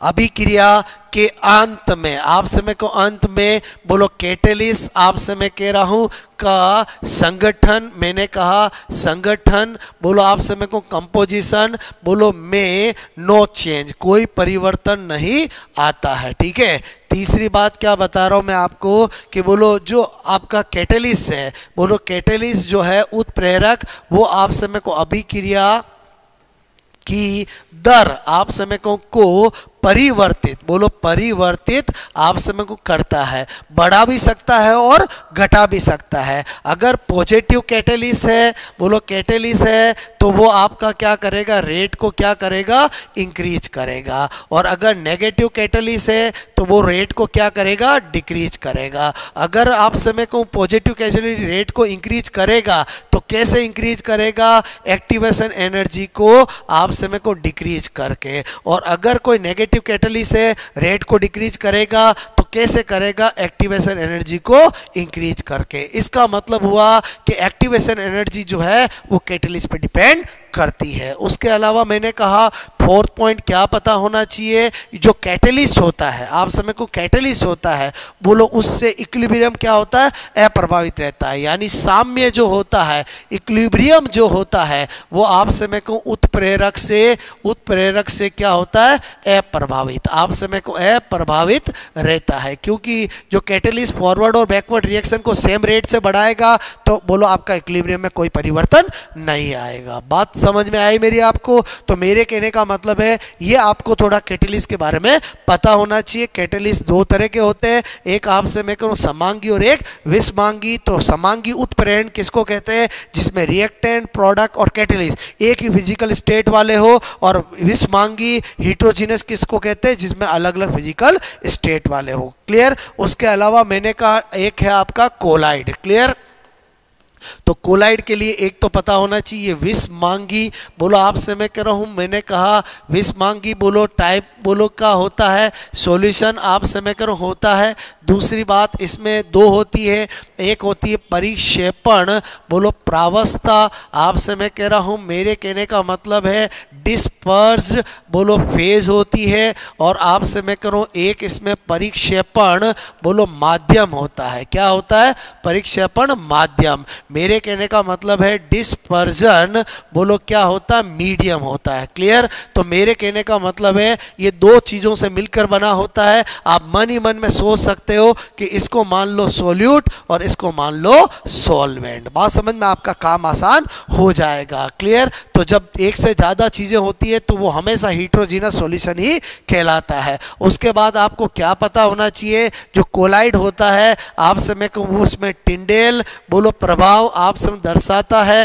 बोलो आपसे मैं कह रहा हूँ उसके अलावा जो कोलाइड होता है आपसे मैं कह रहा हूँ उसमें बोलो मैंने कहा जो परिक्षिप्त, ठीक है, परिक्षिप्त बोलो जो प्रावस्था होती है, परिक्षिप्त प्रावस्था जो होती है बोलो आपसे में कणों पर क्या होता है, बोलो कणों पर क्या होता है, बोलो आवेश क्या होता है, चार्ज उपस्थित होता है। बोलो बात समझ ना? ठीक है, तो मेरे कहने का मतलब है कोलाइड कणों का जो कणों का आकार है, कणों का आकार अक्सर एग्जाम में पूछ लिया जाता है। आपको याद होना चाहिए 1 नैनोमीटर से मैंने कहा बोलो आपसे मैं करूँ 100 नैनोमीटर। क्लियर? ये आपको ऑर्डर याद होना चाहिए। फिर वो आपको एंगस्ट्रॉम में पूछे, किसी में पूछे, अक्सर ज़्यादातर क्वेश्चन इसी का आता है। क्लियर? उसके अलावा कोलाइड के अंदर आपको हार्डी-सुल्ज का नियम पता होना चाहिए। हार्डी बोलो मैंने हार्डी विनबर्ग, हार्डी आपसे मैं कहूँ सुल्ज का नियम। ठीक है, हार्डी-सुल्ज का नियम क्या कहता है कि बोलो आपको पता होना चाहिए कि मैंने कहा बोलो विद्युत अपघट्य, विद्युत अपघट्य की जो अवक्षेपण क्षमता है, बोलो अवक्षेपण क्षमता वो आपसे मैं कहूँ किसके डायरेक्टली प्रोपोर्शनल होती है, बोलो आपसे वैलेंसी संयोजकता, ठीक है, के समानुपाती होती है। बट शर्त क्या है कि जो आपसे मैं शर्त क्या है कि विद्युत अपघट्य की प्रकृति नेचर आपसे मैं कह रहा हूं, मैंने कहा बोलो मिलाए आपसे मैं मिलाने वाले बोलो विलियन, आपसे मैं कहूँ विलियन, ठीक है, बोलो विलियन मिलाने वाले कोलाइड आपसे विलियन की प्रकृति आपसे मैं कह रहा हूं के विपरीत होनी चाहिए, विपरीत आपसे मैं को होनी चाहिए। ठीक है, तभी अवक्षेपण होगा। तो इसका मतलब हुआ यहां हमें याद होना चाहिए क्या कि एक होता है पॉजिटिव कोलाइड और एक होता है बोलो नेगेटिव कोलाइड। क्लियर? बोलो आपसे मैं को पॉजिटिव कोलाइड और नेगेटिव कोलाइड। क्लियर? तो मेरे कहने का मतलब है कि जो एल्यूमिनियम हाइड्रोक्साइड के जो कोलाइड होते हैं, आयरन हाइड्रोक्साइड के जो कोलाइड होते हैं वो कैसे होते हैं? पॉजिटिव कोलाइड होते हैं। और जितने भी आपसे सल्फाइड बोलो सल्फाइड के कोलाइड होते हैं, आर्सेनिक सल्फाइड हो गया, मेटल सल्फाइड, बोलो मेटल सल्फाइड के जो कोलाइड होते हैं वो आपसे में को कैसे होते हैं? नेगेटिव कोलाइड होते हैं। क्लियर? तो आपसे मैं करूँ इसका मतलब हुआ कि अगर कोई पॉजिटिव कोलाइड होगा तो आपसे मैं करूँ उसके लिए आप जो भी अवक्षेपण के लिए, प्रेसिपिटेशन के लिए बोलो आप जो भी इलेक्ट्रोलाइट लोगे वो कौन से लोगे? जिन पे चार्ज कैसा होगा? नेगेटिव। और बोलो नेगेटिव वालों के लिए लोगे वो कैसा होगा? बोलो पॉजिटिव। बात समझ में आए? बोलो ओके। तो मेरे कहने का मतलब है आपको इतना आइडिया होना चाहिए। तो आपसे मेरे को एक और है आपका बायो मॉलिक्यूल। ठीक है, बायो मॉलिक्यूल्स आपसे मैं कहूँ जैव अणु। क्लियर? बोलो मैंने क्या कहा आपको? जैव अणु। आपसे मैं कह रहा हूँ जैव अणु, बायो मॉलिक्यूल। आप जानते हो कि इसके अंदर एक क्या आता है? बोलो कार्बोहाइड्रेट। बोलो आपसे मैं कहूँ एक प्रोटीन। बोलो मैंने कहा एक आपका बोलो वसा, मैंने कहा फैट, और एक मैंने आपसे कहा विटामिन। ठीक है, बोलो विटामिन। क्लियर? तो आपसे मैं करूँ इनका आपको पक्का पता होना चाहिए। वैसे ये बायोलॉजी में भी आता है तो इससे 2 या 3 क्वेश्चन आपके आने के चांस रहते हैं। कार्बोहाइड्रेट के अंदर आपको थोड़ा सा आइडिया होना चाहिए कि बोलो एक होते हैं मोनोसेकेराइड, बोलो आपसे मैं कह रहा हूँ एक होते हैं बोलो ओलिगोसेकेराइड, बोलो आपसे मैं कह रहा हूँ एक होते हैं पॉलीसेकेराइड। ठीक है, केमिस्ट्री पॉइंट ऑफ से तो क्या है कि आपको थोड़ा आइडिया सुपरफिशियल होना चाहिए कि बोलो आपको ग्लूकोज है, आपसे मैं कहूँ फ्रुक्टोज है, ठीक है, गैलेक्टोज है, आपसे मैं करूँ मेनोज है, ये सब किसके एग्जाम्पल है बोलो, मोनोसेकेराइड के। क्लियर। और मैंने कहा 2 से लगाकर 10 बोलो मोनोसेकेराइड जुड़ करके जो बनाते हैं वो ओलिगोसेकेराइड होते हैं। और सबसे फेमस है बोलो डाइसेकेराइड, बोलो के एग्जाम्पल तो आपको पता होना चाहिए, जो लैक्टोज है आपसे मैं कहूँ वो डाइसेकेराइड होता है, जो माल्टोज है वो डाइसेकेराइड होता है, और जो सुक्रोज होता है वो डाइसेकेराइड होता है। और डाइसेकेराइड के अंदर इंपॉर्टेंट होता है कि वो किससे मिलके बने हैं, तो लैक्टोज होता है वो बीटा गैलेक्टोज आपसे मैं कह रहा हूं प्लस बीटा ग्लूकोज से मिलकर बना होता है। क्लियर। मैंने कहा जो माल्टोज है आपसे मैं कह रहा हूं वो आपसे मैं कहूं माल्टोज जो है वो बीटा बोलो आपसे मैं कहूं ग्लूकोज प्लस बीटा ग्लूकोज से बोलो आपसे मैं कह रहा हूं अल्फा ग्लूकोज और आपसे मैं कह रहा हूं अल्फा ग्लूकोज से मिलकर बना होता है। जो सुक्रोज होता है वो अल्फा ग्लूकोज प्लस बोलो मैंने कहा बीटा फ्रुक्टोज से मिलकर बना होता है। क्लियर। तो आप अल्टीमेटली तो ग्लूकोज गैलेक्टोज कह सकते हो, लेकिन थोड़ा कॉन्फ़िगरेशन के साथ ध्यान रखते हो तो और ज़्यादा इजी होता है। क्लियर। जो लैक्टोज होता है उसको मिल्क शुगर कहते हैं, जो माल्टोज होता है उसको आपसे मैं कह रहा हूँ माल्ट शुगर कहते हैं, सुक्रोज को हम केन शुगर भी कहते हैं, इनवर्ट शुगर भी कहते हैं, किचन शुगर भी कहते हैं और नेचुरल शुगर भी कहते हैं। सारे इसी का नाम है। जो हम किचन में शुगर यूज करते हैं वो सुक्रोज होती है, और आपसे सुक्रोज जो होती है वो नॉन रिड्यूसिंग शुगर होती है। अक्सर एग्जाम में पूछा जाता है ये क्या होती है, नॉन रिड्यूसिंग शुगर, अनअपचायक शर्करा होती है। और मोनोसेकेराइड तो सारे रिड्यूसिंग शुगर होते हैं, अपचायक शर्करा होते हैं। ग्लूकोज को ग्रेप शुगर कहते हैं, फ्रुक्टोज को फ्रूट शुगर कहते हैं, गैलेक्टोज को ब्रेन शुगर कहते हैं। बात समझ में आए। और पॉलीसेकेराइड के अंदर आप जानते हो बोलो सेल्यूलोज है आपसे मैं कह रहा हूँ, उसके अलावा मैंने कहा बोलो आपसे मैं कह रहा हूँ सेल्यूलोज हो गया, आपका स्टार्च हो गया, बोलो ग्लाइकोजन हो गया। ये फेमस क्या होते हैं बोलो पॉलीसेकेराइड होते हैं। क्लियर। तो आपसे मैं करूँ इसी तरह से मैंने कहा प्रोटीन के अंदर आपको पता होना चाहिए, प्रोटीन एक तो बोलो polymer of amino acid, polymer of आपसे मैं को एमिनो एसिड बोलो आपसे मैं को। उसके अलावा आपको पता होना चाहिए स्पेसिफिक बॉन्ड इसका कौन सा होता है, तो स्पेसिफिक बॉन्ड इसका कौन सा होता है बोलो मैंने कहा पेप्टाइड बॉन्ड होता है। कौन सा होता है, पेप्टाइड बॉन्ड। जबकि कार्बोहाइड्रेट का क्या होता है, ग्लाइकोसाइडिक बॉन्ड होता है। उसके बाद आपको क्या पता होना चाहिए, मैंने कहा site of protein synthesis. Site of protein synthesis क्या होती है बोलो, साइट ऑफ प्रोटीन सिंथेसिस मैंने कहा बोलो राइबोसोम होता है। क्या होता है, राइबोसोम होता है। मतलब प्रोटीन की प्रॉपर्टी पता होना चाहिए। क्लियर। और 20 एमिनो एसिड बोलो मैंने कहा किसमें, प्रोटीन सिंथेसिस में भाग लेते हैं। प्रोटीन बोलो सिंथेसिस में क्या लेते हैं बोलो भाग। ओके। मैंने कहा आपको कि जनरल स्ट्रक्चर ऑफ आपसे मैं कह रहा हूं general structure of amino acid बताऊं तो एमिनो एसिड की जनरल स्ट्रक्चर में क्या होता है, एक आपका क्षारीय ग्रुप होता है, एक अम्लीय ग्रुप होता है। आपसे मैं कह रहा हूं मैंने कहा ये मैंने स्ट्रक्चर बनाई, ये एसिडिक ग्रुप ये बेसिक ग्रुप दोनों होते हैं। तो ऐसे कंपाउंड को क्या बोलते हैं, एम्फोटेरिक कंपाउंड बोलते हैं। क्लियर। उसके अलावा मैंने आपसे कहा कि जो एमिनो एसिड होते हैं उनमें आपसे मैं कह रहा हूँ एक एमिनो एसिड ऐसा होता है ग्लाइसिन, ठीक है, जो क्या होता है सबसे सरलतम होता है। ये क्या होता है बोलो प्रकाश, ये क्या होता है निष्क्रिय। ये आरपीएससी बार बार पूछ चुकी है। बोलो ऑप्टिकली क्या होता है, इनएक्टिव होते हैं, और बाकी सारे क्या होते हैं ऑप्टिकली एक्टिव होते हैं। क्योंकि ग्लाइसिन के स्ट्रक्चर में क्या होता है, COH है, बोलो NH2 है और H है और H है। तो इसका मतलब इसमें क्रियल कार्बन है ही नहीं, तो ये ऑप्टिकली इनएक्टिव होगा। मेरी बात समझ में आई बोलो आपको। ओके।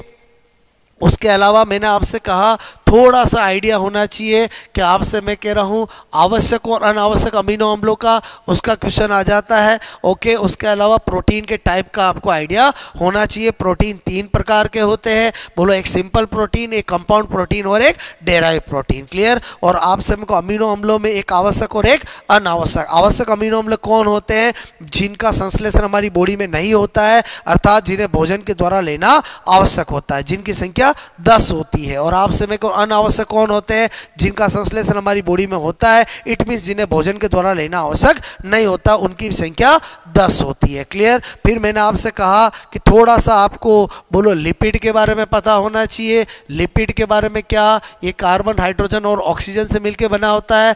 और आपसे मैं कह रहा हूँ उसके बाद ये पॉलीमर नहीं बनाता है, पॉलीमर नहीं बोलो बनाता है। आपसे मैं कह रहा हूँ उसके अलावा आपको पता होना चाहिए वाटर क्या होता है, बोलो इनसोलेबल होते हैं। क्लियर? और आपसे मैं करूँ बोलो केमिकल कंपोजिशन की बात करूँ तो केमिकल कंपोजिशन की बात करें तो आपको लिपिड जो होते हैं वो फैटी एसिड आपसे मैं कह रहा हूँ प्लस बोलो ग्लिसरॉल से मिलकर बने होते हैं। किससे बने होते हैं? वसी अम्ल और ग्लिसरॉल से। और मैंने कहा स्पेसिफिक बॉन्ड की बात करें तो स्पेसिफिक बॉन्ड इनका क्या होता है, बोलो एस्टर बॉन्ड होता है। क्या होता है? Ester bond. क्लियर? और मैंने कहा अगर हम क्लासिफिकेशन की बात करें तो क्लासिफिकेशन आपको पता होना चाहिए कि लिपिड भी 3 तरह के होते हैं। एक होते हैं सिंपल लिपिड, बोलो आपसे मैं को एक होते हैं बोलो क्या, मैंने कहा कंपाउंड लिपिड, बोलो क्या होते हैं, बोलो कंपाउंड मैंने कहा लिपिड। और एक क्या होते हैं, बोलो डेराइव्ड लिपिड। क्या होते हैं, बोलो डेराइव्ड आपसे मैं को लिपिड। क्लियर? तो मैंने कहा आपको जो सिंपल लिपिड होते हैं उनको हम बोलो न्यूट्रल लिपिड, आपसे मैं को न्यूट्रल लिपिड उदासीन वसा भी कहते हैं। और इसका एग्जाम्पल क्या होता है? फैट, बोलो इसी का एग्जाम्पल होता है।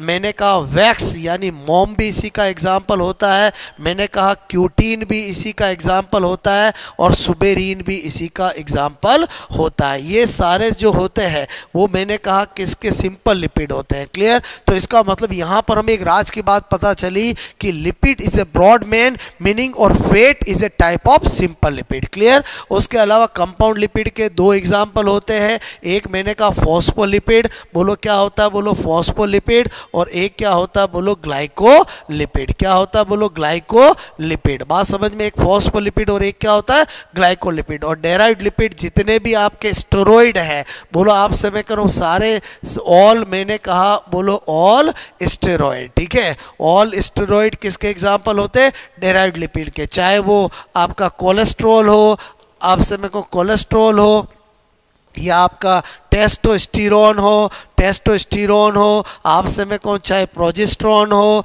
आपसे मैं कह रहा हूँ चाहे एल्डोस्टेरोन हो, ऑल आर बोलो लिपिड। क्लियर?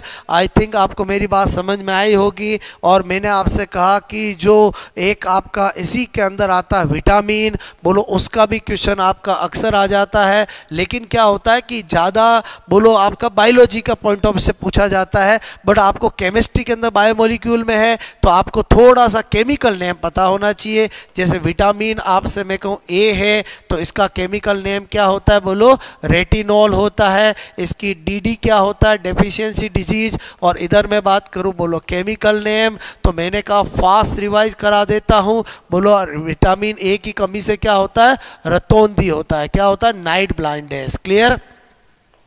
मैंने कहा अगर विटामिन बोलो आपसे मैं कहूँ डी की बात करें तो केमिकल नेम होता है कैल्सीफेरोल। क्या होता है, बोलो कैल्सीफेरोल। और क्या होता है इसकी कमी से रिकेट्स होता है। किसमें, इन चाइल्ड बच्चों के अंदर क्या होता है, रिकेट्स। और मैंने कहा ऑस्टियो आपसे मैं कहूँ मलेशिया, ये आपसे मैं कहूँ किस में होता है, बोलो इन एडल्ट में होता है। क्लियर? उसके अलावा मैंने आपसे कहा बोलो विटामिन आपसे मैं कहूँ ई की बात करूं टोको, आपसे मैं कहूँ टोकोफेरोल इसका केमिकल नेम होता है। और आपसे मैं कहूँ स्टरलिटी बंध्यता, बोलो आपसे मैं कहूँ इससे बोलो होती है स्टरलिटी। क्लियर? क्या होती है, बोलो स्टरलिटी। इसके बाद मैंने कहा विटामिन बोलो के की बात करें तो मैंने कहा विटामिन के जो होता है बोलो आपसे फाइलोक्विनोन। ठीक है? क्या होता है, बोलो फाइलो, बोलो मैंने कहा क्यूनोन इसका केमिकल नेम होता है। और आपसे मैंने कहा इसकी कमी से क्या होता है, बोलो रक्त का थक्का जमने में क्या होती है, बोलो देरी। Clear? Delay in blood clotting होती है। ये मैंने आपको विटामिन ए डी ई के बताया। ये क्या होते हैं, फैट आपसे मैं को सोलेबल विटामिन होते हैं। क्लियर? उसके बाद मैंने कहा कि बोलो एक होता है वाटर, बोलो आपसे मैं को सोलेबल विटामिन। तो वाटर सोलेबल विटामिन की बात करें तो आपसे मैंने कहा एक होता बी कॉम्प्लेक्स। तो बी कॉम्प्लेक्स की बात करें तो मैंने कहा एक B1 होता है, एक B2 होता है, एक B3 होता है, एक B5 होता है, B7 होता है, B9 होता है, B12 होता है। सबका केमिकल नेम DD अभी क्लियर कर देते हैं। आपसे मैं कह रहा हूं कि एग्जाम देने जाते हो तो हर चीज आपके माइंड में होनी चाहिए, आप फास्ट रिवाइजन कर सकते हो। इसका केमिकल नेम क्या होता है बोलो? आपसे मैंने कहा थायमीन होता है, बोलो इसका क्या होता है? राइबोफ्लेविन होता है। आपसे मेरे को इसका नियासिन होता है, बोलो इसका पेंटाथेनिक एसिड होता है, पेंटाथेनिक आपसे मेरे को एसिड होता है, बोलो इसका मैंने कहा बायोटीन होता है, इसका बोलो फॉलिक एसिड होता है, और आपसे मैं कहूँ इसका वेरी इंपॉर्टेंट साइनोकोबालेमीन होता है, कोबालेमीन होता है। अक्सर एग्जाम में पूछा जाता है। क्लियर? इसकी कमी से क्या होता है? डीडी की बात करें, डीडी यानी डेफिशिएंसी डिजीज, बेरी रोग होता है, बेरी रोग। क्लियर? आपसे मैं कर रहा हूँ इससे बोलो चिलोसिस होता है, बोलो क्या होता है? चिलोसिस रोग होता है। बोलो आपसे मैं कह रहा हूँ नियासिन से पेलाग्रा होता है, बोलो क्या होता है? पेलाग्रा। और इससे मैंने कहा आपको डर्मे बोलो टाइटीज होती है, स्किन पपड़ियों के रूप में उतरती है। बोलो आपसे मैं कह रहा हूँ एक B6 और होता है जिसको पायरोडॉक्सिन कहते हैं। क्या कहते हैं बोलो? पायरो मैंने कहा डॉक्सिन, ठीक है, जिससे नर्वस डिसऑर्डर होते हैं, बोलो नर्वस डिसऑर्डर। क्लियर? उसके बाद मैंने कहा बायोटीन, आपसे मैं कहूँ लॉस ऑफ हेयर, बोलो लॉस ऑफ हेयर। बोलो आपसे मैं कह रहा हूँ इसलिए विटामिन H भी कहते हैं। इससे मैंने कहा मैक्रोसाइटिक एनीमिया होता है, मैक्रोसाइटिक एनीमिया होता है। और ये तो बहुत इंपॉर्टेंट है, बोलो पर्नीशियस एनीमिया बहुत एग्जामों में पूछा जाता है। आरबीसी परिपक्व नहीं होती है, तो मेरे कहने का मतलब ये मैंने किसके बारे में बता दिया? विटामिन बी के बारे में। क्लियर? उसके बाद आपसे मैं कहूँ अगर हम बात करें बोलो विटामिन सी के बारे में। क्लियर? किसकी बात करें? विटामिन सी की। तो आपसे मैं कहूँ विटामिन सी का केमिकल नेम क्या होता है? तो मैंने कहा ascorbic acid. Clear? Ascorbic acid होता है। क्लियर? और मैंने कहा इसका डीडी देखे तो जानते हो, बोलो क्या होता है? स्कर्वी रोग। कौन सा रोग बोलो? ब्लीडिंग इन गम्स, स्कर्वी रोग। आपसे मैं कह रहा हूँ बोलो, और इसमें मसूड़े से खून आता है, इसको एंटीवायरल विटामिन भी कहते हैं, आपसे मैं एंटीऑक्सीडेंट भी कहते हैं। बोलो ये आपको पता होना चाहिए। अगर आप थोड़ा सा देखोगे तो मैंने आपको कंप्लीट, आपसे मैं कह रहा हूं सारे मैंने आपको जो टॉपिक लिखे थे वो मैंने आपको स्टडी करा दिए। क्लियर? तो मेरे कहने का मतलब है अगर आप बोलो आपसे मैं कहूँ 2 घंटे बोलो में अगर आप ये सारे टॉपिक कभी भी रिवाइज कर सकते हो, ये सब मैं आपके कॉन्फिडेंस के लिए कर रहा हूं कि आप में से कोई भी स्टूडेंट बोलो आपसे मैं कुछ लास्ट टाइम के अंदर बोलो अपना EQ को कमजोर ना करे। EQ मतलब इमोशनल, आपसे मैं करूँ इंटेलिजेंट, कि आप घबराए नहीं कि एग्जाम आ गया और आपको याद नहीं है। क्लियर? तो मेहता सर ने आपका काम बहुत आसान कर दिया है। आपको मैंने 1.5 घंटे के अंदर पूरी फिजिकल केमिस्ट्री कर दी है, 2 घंटे में पूरी इनऑर्गेनिक कर दी है, और आपसे मैं कहूँ आप चाहोगे तो मैं ऑर्गेनिक का भी, ऑर्गेनिक में 4 चैप्टर है, वो भी मैं आपको 1 घंटे में कंप्लीट करा दूंगा, तो आपका काम आसान हो जाएगा। क्लियर? तो मैंने अपनी पूरी कोशिश की है कि मैं आपको सारे टॉपिक के अंदर हर वो कंटेंट जो एग्जाम में आ सकता है वो आपको पता रहे, क्योंकि जो आपका चीज़ मेहता सर के पास है, मैं चाहता हूं हर वो स्टूडेंट जो एग्ज़ाम देने जाए तो वो उसी माइंड के साथ जाए और एक फतेह करके आए, विजय करके आए, और अपना एक जो टारगेट आपने बनाया है उसको अचीव करके आए। बात समझ में आए बोलो? अगर आपको ये बहुत अच्छा लगा तो आपसे मैं करूँ आप ज़रूर इसमें मुझे बताएं कि आपको इससे बोलो डेफिनेटली कुछ ना कुछ आपको हेल्प ज़रूर मिली होगी। और मेरे कहने का मतलब है आप अब जो कुछ टाइम रहा है उसमें आप और क्या चाहते हैं वो भी मुझे आप कमेंट करके बताएं, मैं उसको जरूर फुलफिल करूंगा। बोला आपसे मैं कह रहा हूं ओके। तो आई थिंक आपको मैंने आज इनऑर्गेनिक केमिस्ट्री के सारे टॉपिक आपके क्लियर कर दिए हैं। आप चाहें तो इसको 1-2 बार रीड करना, अच्छे से इस लेक्चर को देखना। आपसे मैं कहूँ आप कूल माइंड से आपको सारे के सारे टॉपिक याद हो जाएंगे। Okay, best of luck.